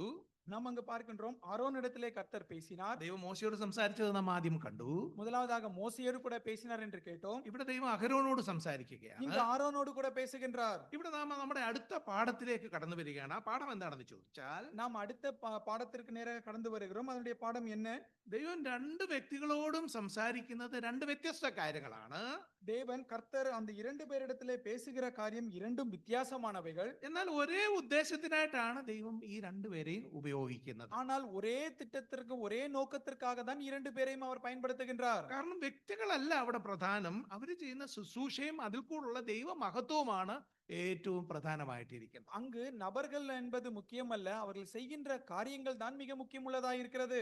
നാം ശ്രദ്ധിക്കുക, ഒരു പക്ഷേ നാം വിവിധ ശുശ്രൂഷകൾ ചെയ്യുമ്പോൾ നമുക്ക് ഓരോരുത്തർക്കും വ്യത്യസ്തമായ സന്ദേശമായിരിക്കും ദൈവം നൽകുന്നത്. എന്നാൽ ദൈവം ഒരേ ഉദ്ദേശത്തിനായിട്ട് നമ്മെ ഉപയോഗിക്കും എന്നുള്ളത് നാം ഓർക്കുവാൻ ആവശ്യമുണ്ട്. தேவன் நமக்கு ஒவ்வொருவருக்கும் ஒவ்வொரு காரியங்களை விதமாக பிரித்து கொடுத்திருக்கிறார். ஆனால் அவைகள் எல்லாம் ஒரே ஒரு நோக்கத்திற்காக தான் ஆண்டவர் வைத்திருக்கின்றார். ദൈവം ആ സഹോദരനോട് ഇങ്ങനെ പറഞ്ഞല്ലോ, എന്നോട് അങ്ങനല്ലോ പറഞ്ഞത് എന്ന് നമുക്കൊരിക്കലും ചിന്തിക്കുവാനോ പരാതിപ്പെടുവാനോ ഒരിക്കലും ഇടയാകരുത് എന്ന് ഞാൻ ഓർമ്മിക്കും. அருமையான சகோதரர்களே, உங்களிடத்திலே ஆண்டவர் இப்படி பேசினாரா, இல்லை என்னிடத்திலே வேறு விதமாக பேசினார் என்று சொல்லி நாம் ஒரு நாளும் சிந்திக்கவோ பேசவோ கூடாது. ഇനി നമുക്ക് മുന്നോട്ട് പോകാം. ആ മോശയുടെ ജീവിതത്തിൽ സംഭവിച്ച ഒരു സംഭവം കൂടെ നമുക്ക് ശ്രദ്ധിക്കാം. 4-ാം അധ്യായത്തിന്റെ 24, 25, 26 വാക്യങ്ങളിൽ ദൈവം വളരെ വ്യത്യസ്തമായ രീതിയിൽ മോശയോട് ഇടപെടുന്ന ഒരു സീൻ നമുക്ക് ഇവിടെ കാണുവാനായിട്ട് കഴിയും. அடுத்ததாக மோசேயினுடைய வாழ்க்கையிலே கர்த்தர் மறுபடியுமாக அவரோடு கூட பேசுகின்ற 24, 25, 26 வசனங்களிலே வாசிக்கலாம். வழியிலே தங்குமிடத்தில் கர்த்தர் அவனுக்கு எதிர்பட்டு அவனை கொல்ல பார்த்தார். அப்பொழுது சிப்போரால் கருக்கின ஒரு கல்லை எடுத்து தன் புத்திரருடைய நுனித்தோலை அறுத்து அதை அவன் கால்களுக்கு முன்பாக எறிந்து, நீர் எனக்கு இரத்த சம்பந்தமான புருஷன் என்றான். பின்பு அவன் அவனை விட்டு விலகினார். அப்பொழுது அவள், விருத்த சேத நிமித்தம் நீர் எனக்கு இரத்த சம்பந்தமான புருஷன் என்றாள். ഇവിടെ നാം ശ്രദ്ധിക്കുക, ഇവിടെ വളരെ വ്യത്യസ്തമായ ഒരു സംഭവം അവിടെ നടക്കുകയാണ്. அங்கு ஒரு மிக முக்கியமான ஒரு காரியத்தை நடக்கிறதை நாம் பார்க்கிறோம். മോശ ദൈവത്തിന്റെ കൽപ്പന കേട്ട് മോശ ഇസ്രായേൽ മക്കളുടെ ഇടയിലേക്ക് ഈ ശുശ്രൂഷയ്ക്കായിട്ട് മിസ്രൈമിലേക്ക് പോവുകയാണ്. இப்படியாக கர்த்தருடைய வார்த்தையை கேட்டவராக மோசே அந்த இஸ்ரவேல் ஜனங்களிடத்திற்கு அவர் கர்த்தருடைய திட்டத்தை செய்வதற்காக கடந்து செல்கிறார். എന്നാൽ അങ്ങനെ ദൈവം പറഞ്ഞിട്ട് പോകുന്ന മോശെ വഴിയിൽ വെച്ച് ദൈവം കൊല്ലുവാനായിട്ട് പോവുകയാണ്. ஆனால் அப்படி போகக்கூடிய அந்த மோசேயை கர்த்தர் எதிர்பட்டு அவனை கொலை பார்க்கிறதை நாம் பார்க்கிறோம். നമ്മൾ ചിന്തിക്കും അതെന്തൊരു കാര്യമാണ്, ദൈവം എന്തിനാണ് അവനെ എതിരിട്ട് കൊല്ലുന്നത്? நாம் இப்படியாக சிந்திக்கலாம், அவருடைய திட்டத்திற்காக வல்லவா மோசே போகிறார், எதற்காக அவரை கொல்ல வேண்டும்? മോശയുടെ കൂടെ തീർച്ചയായിട്ടും അവന്റെ ഭാര്യയും അവൻ ദൈവം ദാനമായി നൽകിയ മകനുമുണ്ട്. அப்படியாக மோசையோடு கூட அவருடைய மனைவியும் பிள்ளையும் கடந்து செல்கிறார்கள். ഈ സംഭവം നടക്കുമ്പോൾ ദൈവം മോശയ്ക്ക് നൽകിയ മകനെ മോശ പരിച്ഛേദന കഴിച്ചിട്ടില്ല. அப்படியாக இந்த சம்பவங்கள் நடக்கும் பொழுது அவருடைய மகனை நாம் பார்க்கிறோம். ആ മകന് പരിച്ഛേദന നൽകിയിട്ടില്ല മോശ. அப்படியாக அவனை ஒரு பரீட்சைக்குள்ளாக கொண்டு போகவில்லை. നമുക്കറിയാം ദൈവം അബ്രഹാമിന് നൽകിയ ഒരു കൽപ്പനയാണ് ഈ പരിച്ഛേദന എന്നുള്ളത്. ആ പരിച്ഛേദന ഇസ്രായേൽ മക്കൾ പാലിച്ചു വരുന്ന ഒരു കാര്യമാണ്. മോശ ഇതുവരെയും ആ കാര്യം തന്റെ മകനോടുള്ള ബന്ധത്തിൽ നിവർത്തിച്ചിട്ടില്ല എന്നുള്ളത് നാം ഓർക്കേണ്ട ഒരു വസ്തുതയാണ്. அப்படியாக ஆபிரகாம் முதற்கொண்டு அங்கு ஒரு விருத்த சேதனமான காரியத்தை அவர்களுக்கு கற்பித்து கொடுத்தார். அதற்கு பிற்பாடு வரக்கூடிய சந்ததியார் எல்லாருமாக இந்த காரியத்தை நிறைவேற்றுவர்களாக அவர்கள் காணப்பட்டார்கள். ഈ കാര്യം മനസ്സിലായ സിപ്പോറ മകന് പരിച്ഛേദന കൊടുത്തപ്പോൾ ആ ബാധ അവരെ വിട്ടുമാറി എന്നാണ് ഇവിടെ കാണുന്നത്. சிப்போரால் தன்னுடைய மகனுக்கு அந்த காரியத்தை செய்த பொழுது அங்கிருந்து அந்த காரியங்கள் கர்த்தர் அவனை விட்டு விலகுகிறதை நாம் பார்க்கின்றோம். നമ്മുടെ അഞ്ചാമത്തെ പാഠം ഞാൻ പറയുവാൻ ആഗ്രഹിക്കുന്നത്, நான் இங்கு ஐந்தாவது ஒரு காரியத்தை நான் உங்களுக்கு சொல்ல விரும்புவது, ദൈവം നമ്മളെ ശുശ്രൂഷയ്ക്ക് വിളിക്കുമെന്നുള്ളത് സത്യമാണ്. தேவன் நம்மை அவருடைய அழைப்புக்கு அழைப்பது என்பது உண்மையானதுதான். ദൈവം നമ്മളെ ശുശ്രൂഷയ്ക്ക് വിളിക്കുമ്പോൾ നമ്മുടെ കഴിവുകൾ നോക്കിയല്ല നമ്മളെ വിളിക്കുന്നത് എന്ന് നാം ചിന്തിച്ചു. நம்முடைய அழைப்பை ஆண்டவர் நம்முடைய திறமையை வைத்து நம்மை அழைப்பதில்லை என்று சொல்லி சிந்தித்தோம். ദൈവം അത് ചെയ്യുവാൻ നമുക്ക് സഹായകരെ തരുമെന്ന് നാം ചിന്തിച്ചു. ஆண்டவர் நம்மை அழைக்கும் பொழுது அதற்கு தேவையான உதவிக்காரர்களை கொடுப்பார் என்று சொல்லி சிந்தித்தோம். നമ്മുടെ കഴിവ് നോക്കിയല്ല ദൈവം നമ്മളെ വിളിക്കുന്നതെന്ന് നാം ചിന്തിച്ചു. நம்முடைய திறமையை பார்த்தால் ஆண்டவர் அழைப்பார் என்று சொல்லி நாம் சிந்தித்தோம். അങ്ങനെ ദൈവം നമ്മളെ ശുശ്രൂഷകൾക്ക് വിളിക്കുമ്പോൾ തന്നെ ഇവിടെ നാം നോക്കുക, വളരെ പ്രധാനപ്പെട്ട ഒരു പാഠം എന്താണെന്ന് ചോദിച്ചാൽ, ദൈവം നമ്മളെ ശുശ്രൂഷയ്ക്ക് ഉപയോഗിക്കുമ്പോൾ തന്നെ നമ്മുടെ വ്യക്തി ജീവിതത്തെ വളരെ കർശനമായി ദൈവം വീക്ഷിക്കുകയും ഇടപെടുകയും ചെയ്യും. இப்படியாக ஆண்டவருடைய திட்டத்திற்கென்று அழைக்கும் பொழுது ஆண்டவர் விரும்புகிற காரியத்தை ஒழுங்கும் கிரமயுமாக செய்ய வேண்டும் என்று சொல்லி ஆண்டவர் விரும்புகிறவராக இருக்கின்றார். മോശെ ദൈവം വിളിച്ചെന്നാൽ മോശയ്ക്ക് എന്തുമാകാം, അല്ലെ മോശയ്ക്ക് എങ്ങനെയും ജീവിക്കാം, ദൈവം ഒരിക്കലും അത് സമ്മതിക്കുക. மோசேவை அழைத்த பொழுது மோசே எப்படி வேணாலும் எவ்விதத்திலும் இருந்திருக்கலாம், ஆனால் அதற்கு ஆண்டவர் ஒற்றுக்கொள்ள மாட்டார். മോശ കൃത്യമായി ദൈവത്തിന്റെ വചനം പാലിച്ചുകൊണ്ട് മാത്രമേ ദൈവത്തിന്റെ ശുശ്രൂഷ മോശയ്ക്ക് ചെയ്യാൻ കഴിയുകയുള്ളൂ. இப்படியாக கர்த்தருடைய வார்த்தைக்கு முழுமையாக அவர் கீழ்ப்படியும் பொழுதே ஆண்டவருடைய திட்டத்தை அவரால் செய்ய முடியும். ദൈവം ഇവിടെ വളരെ വ്യക്തമായും കർശനമായും മോശയോട് ഇടപെടുന്ന രംഗവും ദൈവം ഇവിടെ നമുക്കൊരു പാഠമായിട്ട് തന്നിരിക്കും. இப்படியாக மோசேயிடத்திலே மிக கடினமாக அவர் செய்கின்ற ஒரு காரியம் நமக்கும் ஒரு பாடமாக இருக்கிறது. നാം ദൈവസഭയിൽ അനേക ശുശ്രൂഷകൾ ചെയ്യുവാനായിട്ട് വരുമ്പോൾ നമ്മുടെ വ്യക്തി ജീവിതത്തിലുള്ളതായ വിശുദ്ധി ദൈവം വളരെ ആഗ്രഹിക്കുന്ന വസ്തുതയായി. நாம் தேவனுடைய சமூகத்திலே வந்து அவருக்கென்ற அநேக காரியங்களை செய்யும் பொழுது நம்முடைய உள்ளான ஆத்துமா பரிசுத்தமாக இருக்கின்றதா என்கிற காரியத்தை மிக மிக கவனமுள்ளவர்களாக காணப்பட வேண்டும். ജീവനുള്ള ദൈവത്തിന്റെ മുമ്പാകെയാണ് അവന്റെ കണ്ണുകൾ എന്ന് പറഞ്ഞ അഗ്നിജാലക്കൊത്തതാണ്.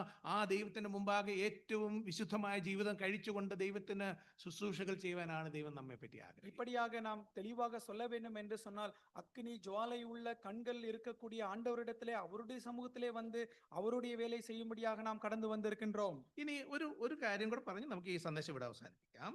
ஒரே ஒரு காரியத்தை சொல்லி நிறைவு செய்ய விரும்புகிறேன். 22-23 വാക്യങ്ങളിൽ ഒരു പാഠം കൂടെ നമുക്ക് കാണുവാൻ കഴിയും. 22-23 വചനങ്ങളിലെ ഒരു പാഠത്തെ കൂടെ കற்றுക്കൊള്ളുகிறோம். അവിടെ ദൈവം മോശയോട് നീ ഫറവോനോട് എന്താ പറയേണ്ടത് എന്നുള്ളൊരു വാക്യമാണ് നാം അവിടെ இங்கே കാണുന്നത്. நீ பார்வோனிடத்திலே சொல்ல வேண்டிய காரியத்தை 22-23 வாசிக்கின்றோம். அப்பொழுது நீ பார்வோனோடு சொல்ல வேண்டியது என்னவென்றால், இஸ்ரவேல் என்னுடைய குமாரன், என் சேஷ்டபுத்திரன், எனக்கு ஆராதனை செய்யும்படிக்கு என் குமாரனை அனுப்பிவிடு என்று கட்டளையிடுகிறேன். அவனை விடமாட்டேன் என்பாயாகில் நான் உன்னுடைய குமாரனை உன் சேஷ்டபுத்திரனை சங்கரிப்பேன் என்று கர்த்தர் சொன்னார் என்று சொல் என்றார். ദൈവം മോശയോട് പറഞ്ഞു, നീ പോയി ഫറവോനോട് പറയണം, கர்த்தர் சொன்னார் மோசேயிடத்திலே, நீ போய் அதை பார்வோனிடத்திலே சொல்லு, ഇസ്രായേൽ എന്റെ ഏകജാതനാണ്, എന്റെ പുത്രനാണ്. இஸ்ரவேல் ஜனங்கள் என்னுடைய சேஷ்ட புத்திரராய் இருக்கிறார்கள். എനിക്ക് ശുശ്രൂഷ ചെയ്യാൻ നീ എന്റെ പുത്രനെ വിട്ടയക്കണം. அவர்கள் ஆராதனை செய்யும்படியாக என்னோடு கூட நீர் அனுப்ப வேண்டும். ഇത് ഞാൻ നിന്നോട് കൽപ്പിക്കുകയാണ്. നീ വിട്ടയച്ചില്ലെങ്കിൽ നിന്റെ ആദിജാതനെ ഞാൻ കൊന്നുകളയും. இப்படியாக நீ நிச்சயமாக அவர்களை விட்டே தீர வேண்டும். இல்லை என்று சொன்னால் உன்னுடைய சேஷ்ட புத்திரராய் இருக்கிறவர்களை அவர் பழிவாங்குவார். നമുക്കറിയാം, മുന്നോട്ട് പോകുമ്പോൾ ഫറവോൻ തന്റെ ഹൃദയത്തെ കഠിനമാക്കി ഇസ്രായേൽ മക്കളെ വിട്ടുകളഞ്ഞില്ല.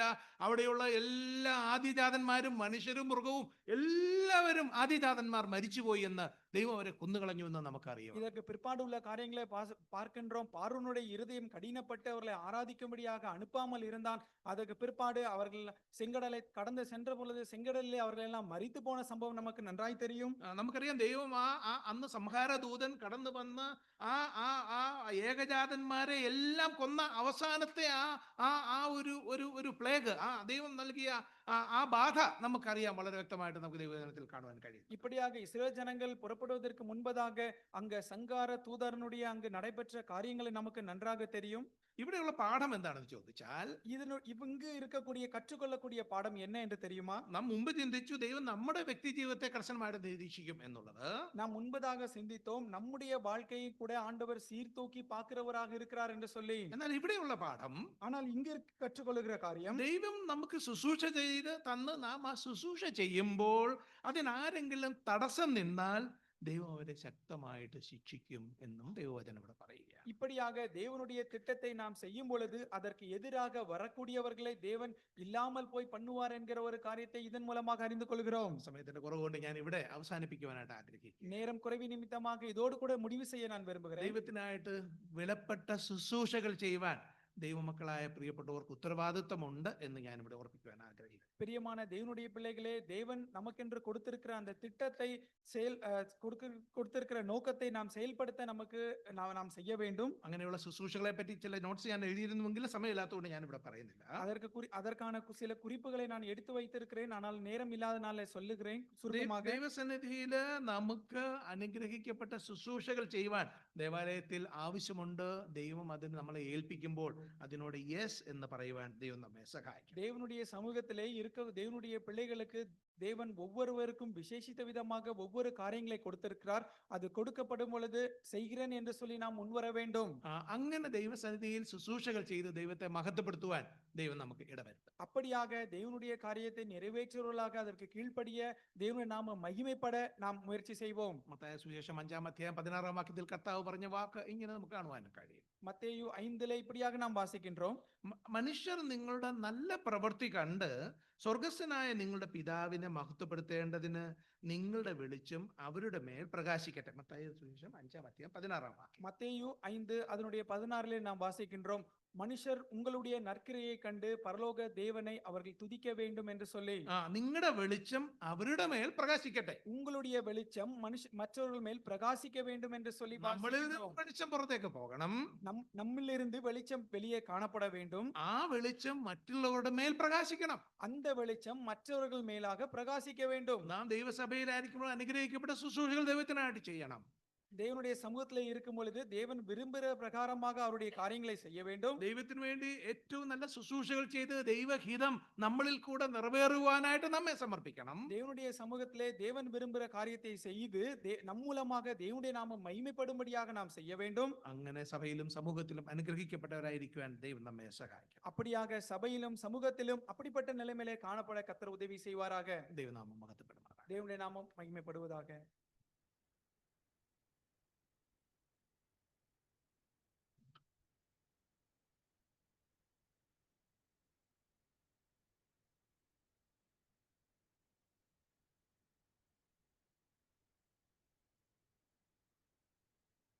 கர்த்தருடைய நாமம் மகிமைப்படுவதாக. நல்ல ஒரு சிந்தனையை நாம் கேட்டுக்கொண்டிருந்தோம். தேவன் நமக்கு கொடுக்கின்ற வாய்ப்புகளை நாம் தேவனுடைய நாம மகிமைக்காக நாம் செலவிட வேண்டும், செய்ய வேண்டும் என்கின்ற கருத்தை கொண்ட ஒரு நல்ல செய்தியை நாம் கேட்டோம். வருகிற நாட்களிலே நாம் தேவனுடைய சபையிலே, தேவனுடைய ஊழியங்களிலே நம்முடைய பங்கையும் நம்முடைய காரியங்களை நாம் தெரியப்படுத்த தேவன் நமக்கு உதவி செய்வாராக. இப்பொழுது நமக்கு இருக்கிற கொஞ்ச நேரத்தில் நம்ம சிந்திக்க போகிறது சுவிசேஷ பகுதியாக ஒரு காரியத்தை உங்களோடு கூட நான் பகிர்ந்து கொள்ள ஆசைப்படுகின்றேன். நம்முடைய வாழ்க்கையில் 4 types of love, 4 விதமான ஒரு அன்பை குறித்து இந்த நாளிலே நாம் சிந்திக்க இருக்கின்றோம். அன்பு என்று சொல்லும் பொழுது இந்த உலகத்தில் பரவலாக பேசப்படுகின்ற ஒரு விஷயமாக இருக்கிறது. யாரை பார்த்தாலும் அன்பா இருக்கிறீங்களா, நேசிக்கிறீங்களா, அப்படின்னு சொல்லுகிறதான ஒரு காரியத்தை நம்ம பார்க்க முடிகிறது. பலவிதமான அன்பை குறித்து நாம் பார்க்க முடியும். பெற்றோர்கள் பிள்ளைகளிடத்தில் காண்பிக்கின்ற அன்பை நாம் பார்க்கலாம். பிள்ளைகள் பெற்றோரிடத்தில் காண்பிக்கின்ற அன்பை நாம் பார்க்க முடியும். இல்லாவிட்டால் கணவன் மனைவிக்கு இடையேதான இருக்கின்றதான ஒரு அன்பை நாம் பார்க்க முடியும். அல்லது நண்பர்களுக்கு மத்தியில் இருக்கின்றதான ஒரு அன்பை குறித்து நாம் பார்க்க முடியும். இவ்விதமாக பலவிதமான அன்பை குறித்து இந்த வேதாகமம் சொல்லுகிறதை நாம் பார்க்க முடியும். அதில் ஒரு 4 விதமான அன்பை குறித்து உங்களோடு கூட இந்த நாளிலே நான் பகிர்ந்து கொள்ள ஆசைப்படுகிறேன். அன்பு என்று சொல்லும் பொழுது சாதாரணமாக நம்முடைய உள்ளத்தின் ஆழத்திலிருந்து, இருதயத்தின் ஆழத்திலிருந்து நாம் ஒருவருக்கு காண்பிக்கக்கூடிய ஒரு விஷயமாக இருக்கிறது. அப்போ முதலாவதாக ஒரு அன்பை குறித்து நாம் பார்க்கும்போது, அந்த அன்பை குறித்து நாம் பார்க்கலாம் என்ன அப்படின்னு சொல்லி நம்ம பார்க்கும்போது, ஃபேமிலி அஃபெக்ஷன், அதாவது குடும்பத்திற்கு உடையதான ஒரு அன்பை குறித்து நாம் பார்க்க முடியும். குடும்பத்துக்குள்ளாக என்று சொல்லும் பொழுது பெற்றோர்களுக்கும் பிள்ளைகளுக்கும் இடையே இருக்கின்றதான ஒரு அன்பை குறித்து அங்கு நாம் சொல்ல முடியும். அப்போ ஒரு பெற்றோர்கள் பிள்ளைகள் அல்லது பிள்ளைகள் பெற்றோரிடத்தில் காண்பிக்கின்ற ஒரு அன்பை குறித்து நாம் பார்க்க முடியும். வேதாமத்தில் பார்க்கும் பொழுது மார்த்தா, மரியா, லாசரு அவர்களுக்குள்ளே இருக்கிறதான ஒரு அன்பை குறித்து நாம் பார்க்க முடியும். அவர்கள் தான் நேசித்து வந்த அந்த சகோதரனாகிய லாசரு என்று சொல்லி யோவான் 11வது அதிகாரத்தில் சொல்லப்பட்டிருக்கிறதை நாம் வாசிக்க முடியும். ஆக நாம் அவர்களுக்குள்ளே இருக்கின்றதான ஒரு அன்பு, அது அவர்களுக்குள்ளே இருக்கின்றதான அந்த குடும்பத்தினுடைய ஒரு அன்பை அது வெளிப்படுத்துகிறதாக இருக்கிறதை நாம் பார்க்க முடியும். இரண்டாவதான ஒரு அன்பு ஃப்ரெண்ட்ஷிப், அதாவது நண்பர்களுக்கு கூடயே இருக்கிறதான ஒரு அன்பை குறித்து அங்கு சொல்லப்பட்டிருக்கிறதை நான் பாருங்க. நம்ம எல்லாம் ஒரு வேலைக்காக இங்கே வந்திருக்கிறோம். வேலை செஞ்சுட்டு இருக்கும்போது நமக்கு ரூமில் இருக்கிறவங்க ஒரு ஃப்ரெண்ட்ஸாக இருக்கலாம், இல்லைன்னா ஆஃபீஸில் கொலீக்ஸாக இருக்கிறவங்க நமக்கு ஃப்ரெண்ட்ஸாக இருக்கலாம். இப்படியாக ஒரு ஃப்ரெண்ட்ஷிப் இடையே இருக்கின்றதான ஒரு அன்பை ஒரு விதமான அன்பாக நாம் கணக்கில் வைத்து கொள்ள முடியும். வேதாமத்தில் தாவீதுக்கும் யோனத்தானுக்கும் இருக்கிறதான ஒரு அன்பை குறித்து நாம் அந்த அன்பை நாம் ஒப்பிட்டு பார்க்க முடியும். உயிருக்கு உயிராக அவர்கள் நேசித்திருந்தார்கள் என்று சொல்லி நாம் அந்த அதிகாரங்களிலே நாம் வாசிக்க முடியும். மூன்றாவதான ஒரு அன்பு என்ன என்று சொல்லி நாம் பார்ப்போம் என்று சொன்னால், கணவன் மனைவிக்கே இடையான இருக்கின்றதான ஒரு அன்பை குறித்து அங்கு சொல்லப்பட்டிருக்கிறதை நாம் பார்க்கிறோம். இந்த அன்பில் வேற யாரும் உள்ள வர முடியாது. ஒரு தேர்டு பர்சனோ இல்லை மூணாவது ஒரு ஆள் அந்த அன்புக்குள்ளாக வர முடியாத ஒரு நெருக்கமான ஒரு அன்பாக இருக்கிறது. இது கணவன் மனைவிக்கு மட்டுமே இருக்கிறதான ஒரு விஷயமாக இருக்கிறது. அப்போ 3 விதமான அன்பை பார்த்தோம். கடைசியாக நம்ம பார்க்க போறது அகப்பே லவ், அதுதான் அன்கண்டிஷனல் லவ் என்று சொல்லி நாம் வேதத்திலே வாசிக்க முடியும்.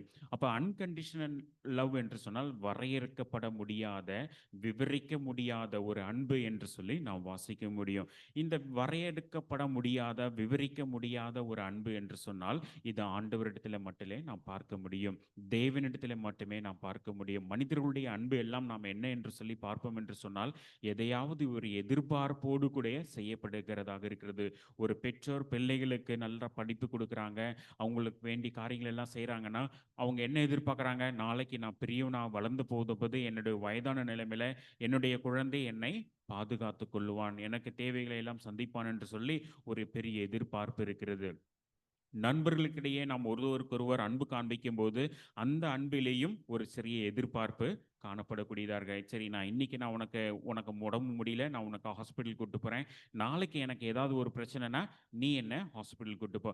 அப்போ நம்ம எல்லா விதமான அன்புகளிலேயும் நாம் பார்க்கும் பொழுது ஒரு விதமான எதிர்பார்ப்பு நாம் பார்க்க முடியும். ஆனால் இந்த அகப்பே என்று சொல்லக்கூடிய இந்த அன்பில் எந்தவித எதிர்பார்ப்புமே இல்லை.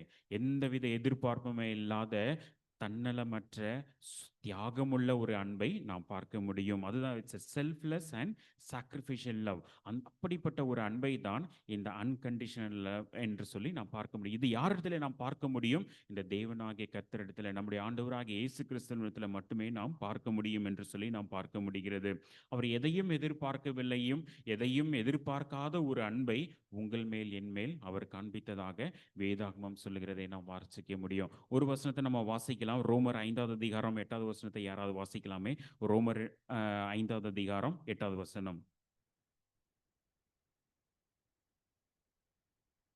அதில் விதமாக சொல்லப்பட்டிருக்கிறது. என்ன சொல்லப்பட்டிருக்கிறது?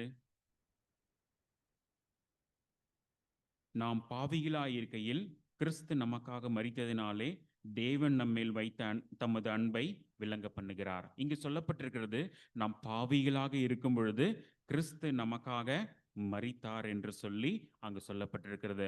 அவர் மரித்தது நிமித்தமாக தம்முடைய அன்பை அவர் வெளிப்படுத்தி இருக்கிறார் என்று சொல்லி அங்கு சொல்லப்பட்டிருக்கிறதை நாம் வாசிக்கிறோம். அருமையானவர்களே, அந்த தேவனுடைய அன்பை நாம் ஒரு மனிதன் தவறு செய்வான் என்று சொன்னால் நாம் அவனை நேசிக்க முடியாத ஒரு உலகத்திலே நாம் வாழ்ந்து கொண்டிருக்கிறோம். ஐயா, அவன் தப்பு செஞ்சிட்டான், எனக்கு விருப்பமில்லாத செஞ்சிட்டான், எனக்கு விரோதமாக செஞ்சிட்டான், என்னை பகைச்சிக்கிறான் அப்படின்னு சொல்லிட்டு நம்ம ஒதுங்கி போகிற உலகத்தில் நம்ம வாழ்ந்து கொண்டிருக்கிறோம். ஆனால் இந்த தேவனாகிய அன்பை குறித்து நாம் வாசிக்கும்போது, நாம் பாவிகளாய் இருக்கும் பொழுது அவர் நம்மை நேசித்திருக்கிறார், நம்மையில் அன்பு கூர்ந்திருக்கிறார் என்று சொல்லி இந்த வசனம் சொல்லுகிறது. இதுதான் அகப்பே லவ், இதுதான் விவரிக்க முடியாத அன்கண்டிஷனல் லவ் என்று சொல்லி நாம் சொல்ல முடியும். இந்த உலகத்தில் யாராலையும் செய்ய முடியாத ஒரு காரியத்தை இந்த தேவனாகிய கர்த்தர் உங்களுடைய வாழ்க்கையிலும் என்னுடைய வாழ்க்கையிலும் அவர் செய்திருக்கிறார். அதுதான் சொல்லியிருக்கிறார், நாம் பாவிகளாய் இருக்கையில் கிறிஸ்து நமக்காக மரித்ததினாலே தேவன் நம்மேல் வைத்திருக்கிற அன்பை விளங்க பண்ணுகிறார். தேவனுடைய அன்பு எவ்விதமாக விளங்கப்படுகிறது?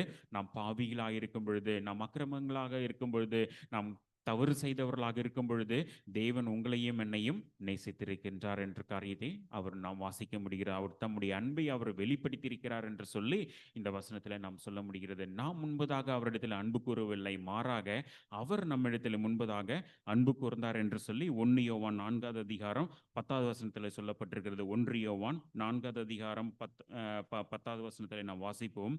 அந்த தேவன் எவ்விதமாக நம்மிடத்தில் அன்பு கூர்ந்தார் என்று சொன்னால், நாம் தேவனிடத்தில் அன்பு கூர்ந்ததினால் அல்ல, அவர் நம்மிடத்தில் அன்பு கூர்ந்தார், நம்முடைய பாவங்களை நிவர்த்தி செய்கிற கிருபாதார பலியாக தம்முடைய குமாரனை அனுப்பினதினாலே அன்பு உண்டாயிருக்கிறது. இங்கு நம்ம வாசிக்கிறோம், முதலாவதாக சொல்லப்பட்டிருக்கிறது, நாம் அவரிடத்தில் அன்பு கூறவில்லை. அப்ப நம்ம கடவுளிடத்தில் முதலாவதாக அன்பு கூறவில்லை என்று சொல்லி இந்த வசனம் சொல்லுகிறது. ஆக என்ன நடந்தது? தேவன் முதலாவதாக நம்மிடத்தில் அன்பு கூர்ந்தார். ரோமரில் நம்ம வாசித்தோம், நாம் பாவிகளாக இருக்கும் பொழுது கிறிஸ்து நம்மேல் அன்பு கூர்ந்தார் என்று சொல்லப்பட்டிருக்கிறது. இந்த 1 யோவானில் நம்ம வாசிக்கும் பொழுது பாவிகளாகவும் இருந்தோம், அக்கிரமக்காரர்களாக இருந்தோம், கடவுளுக்கு பிரியமில்லாத காரியங்களை செய்து கொண்டிருந்த உங்களுடைய என்னுடைய வாழ்க்கையை அவர் என்ன செய்தார்? நாம் அவரிடத்தில் அன்பு கூறவில்லை, மாறாக அவர் முதலாவதாக உங்களையும் என்னையும் நேசித்தார் என்று சொல்லி இந்த வசனம் சொல்கிறதை நாம் வாசிக்கிறோம். நாம் அவரை முதலாவதாக நேசிக்கவில்லை, நாம் முதலாவதாக அவர் மேல் அன்பு கூறவில்லை, மாறாக அவர் நம்மேல் அன்பு கூர்ந்தார். இதுதான் அகப்பே லவ், இதுதான் அன்கண்டிஷனல் லவ். எதையும் எதிர்பார்க்காத ஒரு அன்பை தேவன் மாத்திரமே மனிதனிடத்திலே காண்பிக்கக்கூடிய ஒரு அன்பாக இருக்கிறார். அந்த அன்பை எவ்விதமாக அவர் வெளிப்படுத்தினார் என்று சொன்னால், நம்முடைய பாவங்களை நிவர்த்தி செய்கிற கிருபாதார பலியாக அவர் சிலுவையில் அடிக்கப்பட்டார். கிருபாதார பலியாக உங்களுக்காக எனக்காக அவர் சிலுவையில் மரித்தார் என்று சொல்லி இந்த வசனம் சொல்கிறதை நாம் பார்க்கிறோம். அருமையானவர்களே, உங்கள் தேவன் உங்கள் மேல் என் மேல் வைத்த அன்பை எவ்விதமாக விளங்க பண்ணுகிறார்? சிலுவையிலே தம்முடைய ஜீவனை தியாக பலியாக ஒப்பு கொடுத்தது நிமித்தமாக அவர் தம்முடைய அன்பை அவர் வெளிப்படுத்தினார். எவ்விதமாக அன்பு கூர்ந்தார் என்று சொன்னால், இந்த உலகம் அவருடைய அன்பின் நீளம், அகலம், ஆழம் அளவிட முடியாது அவ்வளவு பெரிய அன்பை என்ன செய்தார்? உங்கள் மேல் என் மேல் அவர் சொரிந்தார், அந்த அன்பை விளங்க பண்ணினார் என்று சொல்லி இந்த வசனத்தில் நம்ம வாசிக்கிறோம். அப்படி என்ன செய்தார்? அந்த அன்பை ஏன் அவ்விதமாக நமக்காக காண்பித்தார் என்று சொல்லி நாம் பார்க்கணும். எவ்விதமாக அதை விளங்க பண்ணினார்? நீங்களும் நானும் அதை எவ்விதமாக புரிந்து கொள்ள முடியும் என்று சொன்னால், சிலுவையிலே அவர் தியாக பலியாக மரித்தார். அந்த தியாகத்தின் மூலமாக அவர் உங்கள் மேல் என் மேல் வைத்த அன்பை அவர் விளங்க பண்ணினார் என்று சொல்லி நாம் பார்க்க முடிகிறது. அருமையானவர்களே, அவரை உங்கள் மேல் என் மேல் அன்பு கூர்ந்தார் என்று சொல்வதனாலே அந்த அன்பை எவ்விதமாக நாம் புரிந்து கொள்ள முடியும், அந்த அன்பை எவ்விதமாக நாம் அறிந்து கொள்ள முடியும் என்று சொன்னால், தன்னுடைய ஜீவனையே அவர் அந்த கல்வாரி சிலுவையிலே தியாக பலியாக அவர் ஒப்பு கொடுத்தார் என்று சொல்லி நாம் வாசிக்கிறோம். அருமையானவர்களை, தவறு செய்தது, பாவம் செய்தது நீங்களும் நானாக இருக்க வேண்டியிருந்தது.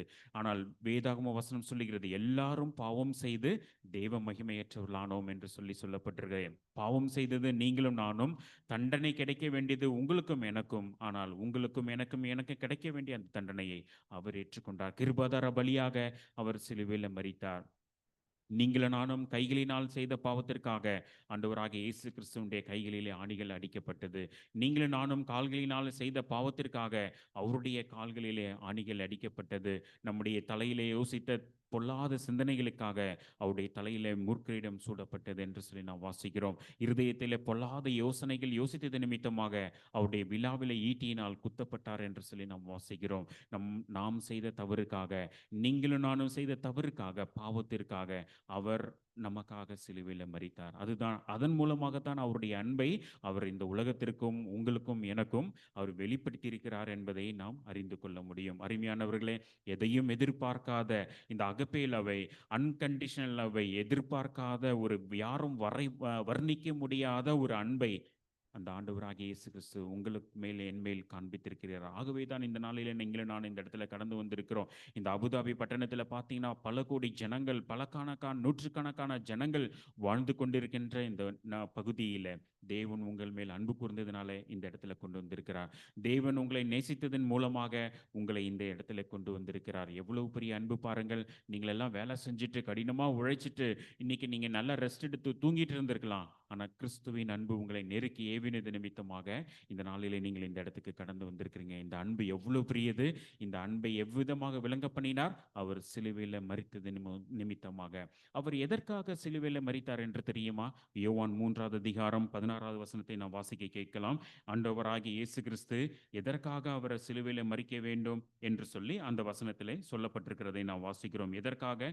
யோவான் 3:16, தேவன் தம்முடைய ஒரே பேரான குமாரனை விசுவாசிக்கிறவன் எவனோ அவன் கெட்டு போகாமல் நித்திய ஜீவனை அடையும்படிக்கு அவரை தந்தருளி இவ்வளவாய் உலகத்தில் அன்பு கூர்ந்தார். இங்கே நம்ம வாசிக்கிறோம் இவ்வளவாய் அன்பு கூர்ந்தார் என்று சொல்லி. எவ்வளவாய்? அதனுடைய அளவு அளக்க முடியாது. என்னுடைய வாயினாலே அளவிட முடியாத அன்பை இந்த உலகத்திலேயும் உங்கள் மேலும் என் மேலும் இந்த ஆண்டவராகிய இயேசு காண்பித்திருக்கிறார் என்று சொல்லி நாம் வாசிக்கிறோம். இந்த அளவிட முடியாத அன்பு, எதையும் எதிர்பார்க்காத அன்பை அவர் எவ்விதமாக காண்பித்தார்? சிலுவையில் அவர் மரித்தது நிமித்தமாக உங்களையும் என்னையும் மீட்பதற்காக, உங்களையும் என்னையும் அந்த பரலோக ராஜ்யத்தில் கொண்டு போய் சேர்ப்பதற்காக அவர் சிலுவையில் மரித்தார் என்று சொல்லி நாம் வாசிக்கிறோம். இந்த அன்பை என்ன செய்யப்படுகிறது? அதை விசுவாசிக்கிறவன் எவனோ கெட்டு போகாமல் நித்திய ஜீவனை அடையும்படிக்கு என்று சொல்லி அங்கு வசனம் சொல்லப்பட்டிருக்கிறது. அவரை விசுவாசிக்க வேண்டும். இந்த ஆண்டவராகிய இயேசு கிறிஸ்து என்னுடைய பாவத்துக்காக சிலுவையில் மரித்தார், என்னுடைய பாவத்துக்காக அவர் அடக்கம் பண்ணப்பட்டார், எனக்காக அவர் 3ஆம் நாளில் உயிர்த்தெழுந்தார் என்று சொல்லி யாரெல்லாம் அவரை விசுவாசிக்கிறார்களோ, யாரெல்லாம் அவரை நம்புகிறார்களோ அவர்களுக்கு அவர் நித்திய ஜீவனை தருகிறார். எவ்வளவு பெரிய சிலாக்கியம் பாருங்கள். உங்களுடைய தங்கத்தை கேட்கவில்லை, உங்களுடைய வைரத்தை கேட்கவில்லை, உங்களுடைய சொத்தை கேட்கவில்லை, உங்களுடைய பணத்தை கேட்கவில்லை. மாறாக உங்களுடைய இருதயத்தை அவர் கேட்கிறார். உங்களுடைய இருதயத்தை அவர் கேட்கிறார். உங்களுடைய இருதயத்தை அவர் விரும்புகிறார். உங்களுடைய இருதயத்தில் அவர் தங்கி வாசம் செய்வதற்கு அவர் விரும்புகிறார். நீங்கள் செய்ய வேண்டியதெல்லாம் ஒரே ஒரு காரியம். ஆண்டவரே, என்னுடைய இருதயத்திலே வாருங்க, என்னுடைய இருதயத்தில் வந்து வாசம் செய்யுங்க.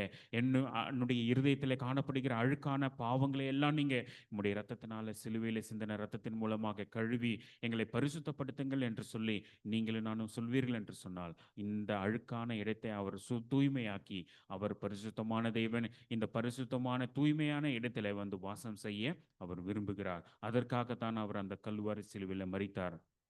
இந்த ஆண்டவராகிய இயேசு கிறிஸ்துவை விசுவாசிக்கிறவர்களுக்கு, நம்புகிறவர்களுக்கு அவர் என்ன கொடுக்கிறார்? நித்திய ஜீவனை கொடுக்கிறார். இந்த உலகத்தில் நாம் ஒரு நாளில் மரித்து போக வேண்டிய சூழ்நிலைமையில வாழ்ந்து கொண்டிருக்கிறோம். 60 வயது, 80 வயது, ஒருவேளை 100 வயதாக கூட காணப்படலாம். ஆனால் ஒரு நாளிலே நாம் மரிக்க வேண்டியவர்களாக இருக்கிறோம். ஆனால் அந்த மரணத்துக்கு பின்பதாக ஒரு நித்தியமான ஒரு வாழ்க்கை இருக்கிறது. ஆண்டவரோடு கூட பரலோகத்திலே என்றென்றைக்கும் நிலையான நிரந்தரமான ஒரு வாழ்க்கை இருக்கிறது.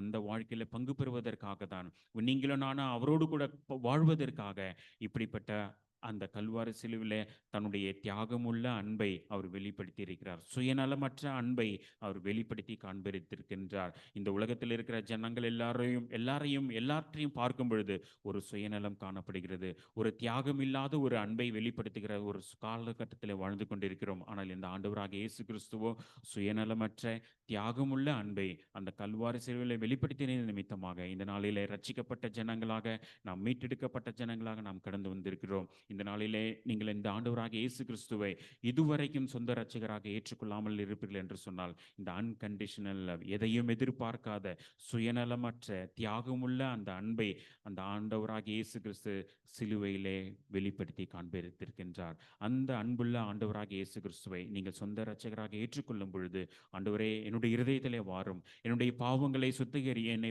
சுத்தமாக்கும், நீர் எனக்காக சிலுவையில் மரித்தீர், அடக்கம் பண்ணப்பட்டீர், 3ஆம் நாளில் உயிர்த்தெழுந்தீர் என்பதை நான் விசுவாசிக்கிறேன் என்று நீங்கள் சொல்லும் பொழுது இந்த ஆண்டவராகிய இயேசு கிறிஸ்து உங்களுடைய இருதயத்தில் வருகிறார். உங்களுடைய பெயர் ஜீவ புஸ்தகத்தில் எழுதப்படுகிறது.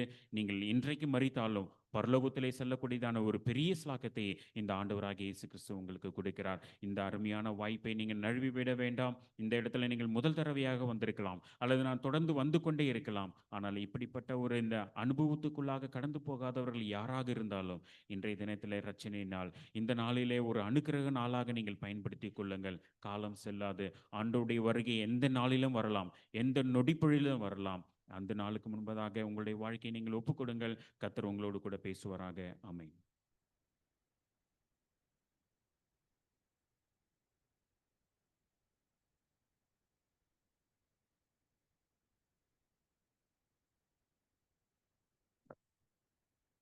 நாம் ஜெபம் செய்து இந்த ஆராதனை கூட நாம் நிறைவு செய்யலாம். எங்களை அளவில்லாமல் நேசிக்கிற எங்கள் அன்பின் பரலோக பிதாவே, அப்பா, இந்த அருமையான வேலைக்கு அம்மை நன்றியுடன் துதிக்கிறோம், சோத்தரிக்கிறோம். கர்த்தாவே, இந்த நாளை கூட எங்களுக்கு காணும்படி உதவி செய்தீங்க. இந்த இந்த வேலையும் கூட சபையாராக சேர்ந்து உண்மை ஆராதிக்கும்படி எங்களுக்கு பாராட்டின இந்த மேலான கிருபைகளை எண்ணி பார்த்து உண்மை நாங்கள் நன்றியுடன் துதிக்கிறோம், சோத்தரிக்கிறோம். கர்த்தாவே, எங்களை மீட்டுக்கொண்ட எங்கள் தேவனை கர்த்தாவே, நாங்கள் ஆவியுடனும் உண்மையுடனும் ஆராதிக்கும்படியாக எங்களுக்கு கொடுத்த இந்த மேலான ஸ்லாக்கியத்தை எண்ணி பார்த்து நாங்கள் ஒரு செய்கிறோம், துதிக்கிறோம், சோத்தரிக்கிறோம். கர்த்தாவே, இந்த நாளும் கூட கர்த்தாவே இப்படியாக உங்களுடைய தாசர் மூலமாய் எங்களுடைய பேசின அந்த வார்த்தைகளுக்காக நமக்கு நன்றி செலுத்துகிறோம். கர்த்தாவே, இப்படியாக நாங்கள் மோசையினுடைய வாழ்க்கையிலிருந்து கர்த்தாவே நீர் அவரை அழைத்த அந்த அழைப்பிலிருந்து கர்த்தாவே நாங்கள் எங்களுடைய வாழ்க்கையில பாடமாக நாங்கள் கற்றுக்கொண்டோம். கர்த்தாவே, அதுக்காக நன்றி செலுத்துகிறோம். கர்த்தாவே, இப்படியாக எங்கள் தேவன் கர்த்தாவே எங்களுடைய குறைகளை பார்க்காத தேவனா இருக்கிறீங்க.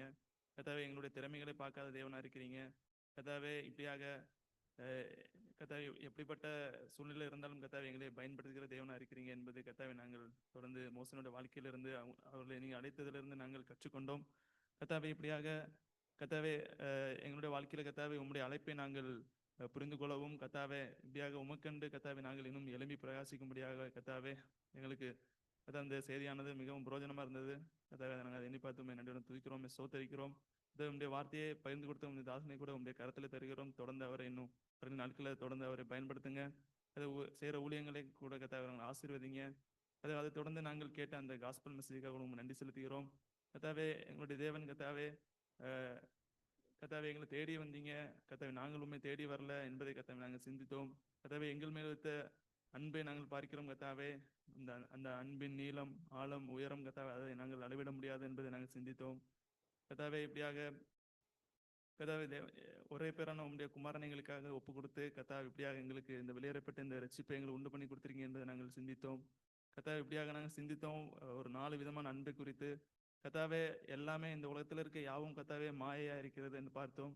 கர்த்தாவே, ஆனால் கர்த்தாவே நீங்கள் எங்கள் மேல் வைத்த அந்த அன்கண்டிஷனல் லவ், அந்த ஹாப்பை அன்பை நாங்கள் சிந்தித்தோம். கர்த்தாவே, அதனுடைய நீளம், ஆழம், உயரம் கர்த்தாவே அதை அன்பை நாங்கள் அளவிட முடியாது என்று சிந்தித்தோம். எங்களுக்காக உடைய ரத்தத்தை சிந்தினீங்க. எங்களுக்காக அந்த கிருபாதார பலியாக கர்த்தாவே சிலுவையிலே கர்த்தாவே எங்களுக்காக ஒப்பு கொடுத்தீங்க.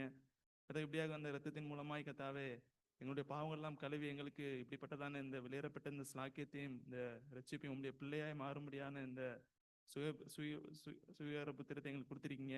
கர்த்தாவே, அதை எண்ணி பார்த்து உங்களுக்கு நன்றி செலுத்துகிறோம். கர்த்தாவே, இந்த இடத்திலும் கூட கர்த்தாவே உண்மை அறியாதவர்கள் உண்டு. கர்த்தாவே, இந்த கேட்ட வார்த்தையானது கர்த்தாவே அவர்களுடன் பேசும்படியாக கர்த்தாவே உண்மை ஏற்றுக்கொள்ளும்படியாக கர்த்தாவே உங்களுக்கு இரக்கம் பாராட்டுங்க. கர்த்தாவே, அந்த வார்த்தையானது கர்த்தாவே அவருடைய இதயத்தில் பேசும்படியாக கூட நாங்கள் கெஞ்சுகிறோம். கர்த்தாவே, தொடர்ந்து கர்த்தாவே வந்த ஒவ்வொருவரையும் உடைய கரத்திலே தருகிறோம். கர்த்தாவே, வந்த ஒவ்வொருவரையும் பேராக ஆசீர்வதிங்க, பலப்படுத்துங்க, நடத்துங்க.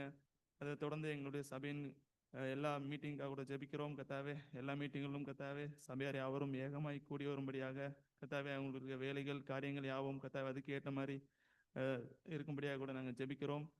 கர்த்தாவே, இந்த நாளில் கூட நாங்கள் சுகவீனம் பலவீனமாக இருக்கிற யாவரையும் கூட நாங்கள் நினைக்கிறோம். கர்த்தாவே, யாவருக்கு வேண்டிய பலன் சுகத்தை கொடுத்து ஆண்டவர் காக்கும்படியாக கூட நாங்கள் ஜெபிக்கிறோம். அதை தொடர்ந்து விசேஷமாக கர்த்தாவே தண்டபாண்டி எங்களுக்கு கூட நாங்கள் ஜெபிக்கிறோம். கர்த்தாவே, இப்படியாக உடம்பு சரியில்லாமல் ஹாஸ்பிட்டலில் இருக்கிறாங்க. கர்த்தாவே, வேண்டிய சுகம் பலத்தை கர்த்தாவே நீங்கள் கட்டளையிடும்படியாக நாங்கள் ஜெபிக்கிறோம். சீக்கிரமாக இயல்பு நிலைக்கு திரும்பும்படியாக கூட நாங்கள் ஜெபிக்கிறோம். கர்த்தாவே, அதை தொடர்ந்து எல்லாவற்றையும் உடைய கரத்தில் தருகிறோம். நீங்கள் ஆண்டுகளும் ஆசீர்வதிங்க. இந்த வேலையின் கூட நாங்கள் பிரிந்து செல்கிறோம். பிரியாத நேசர் எங்கள் ஒருவரோடு இருந்து எங்களை நடத்தும்படியாக கூட நாங்கள் கெஞ்சுகிறோம். யாவற்றையும் தாழ்த்துகிறோம். மீட்பெரும் அருமை ரட்சகருமாக இருக்கிற கிறிஸ்து இயேசுவின் இனிய நாமத்தில் இந்த துதி ஸ்தோத்திரத்தை ஏறெடுக்கிறோம். ஜீவன் நல்ல பிதாவே, ஆமென்.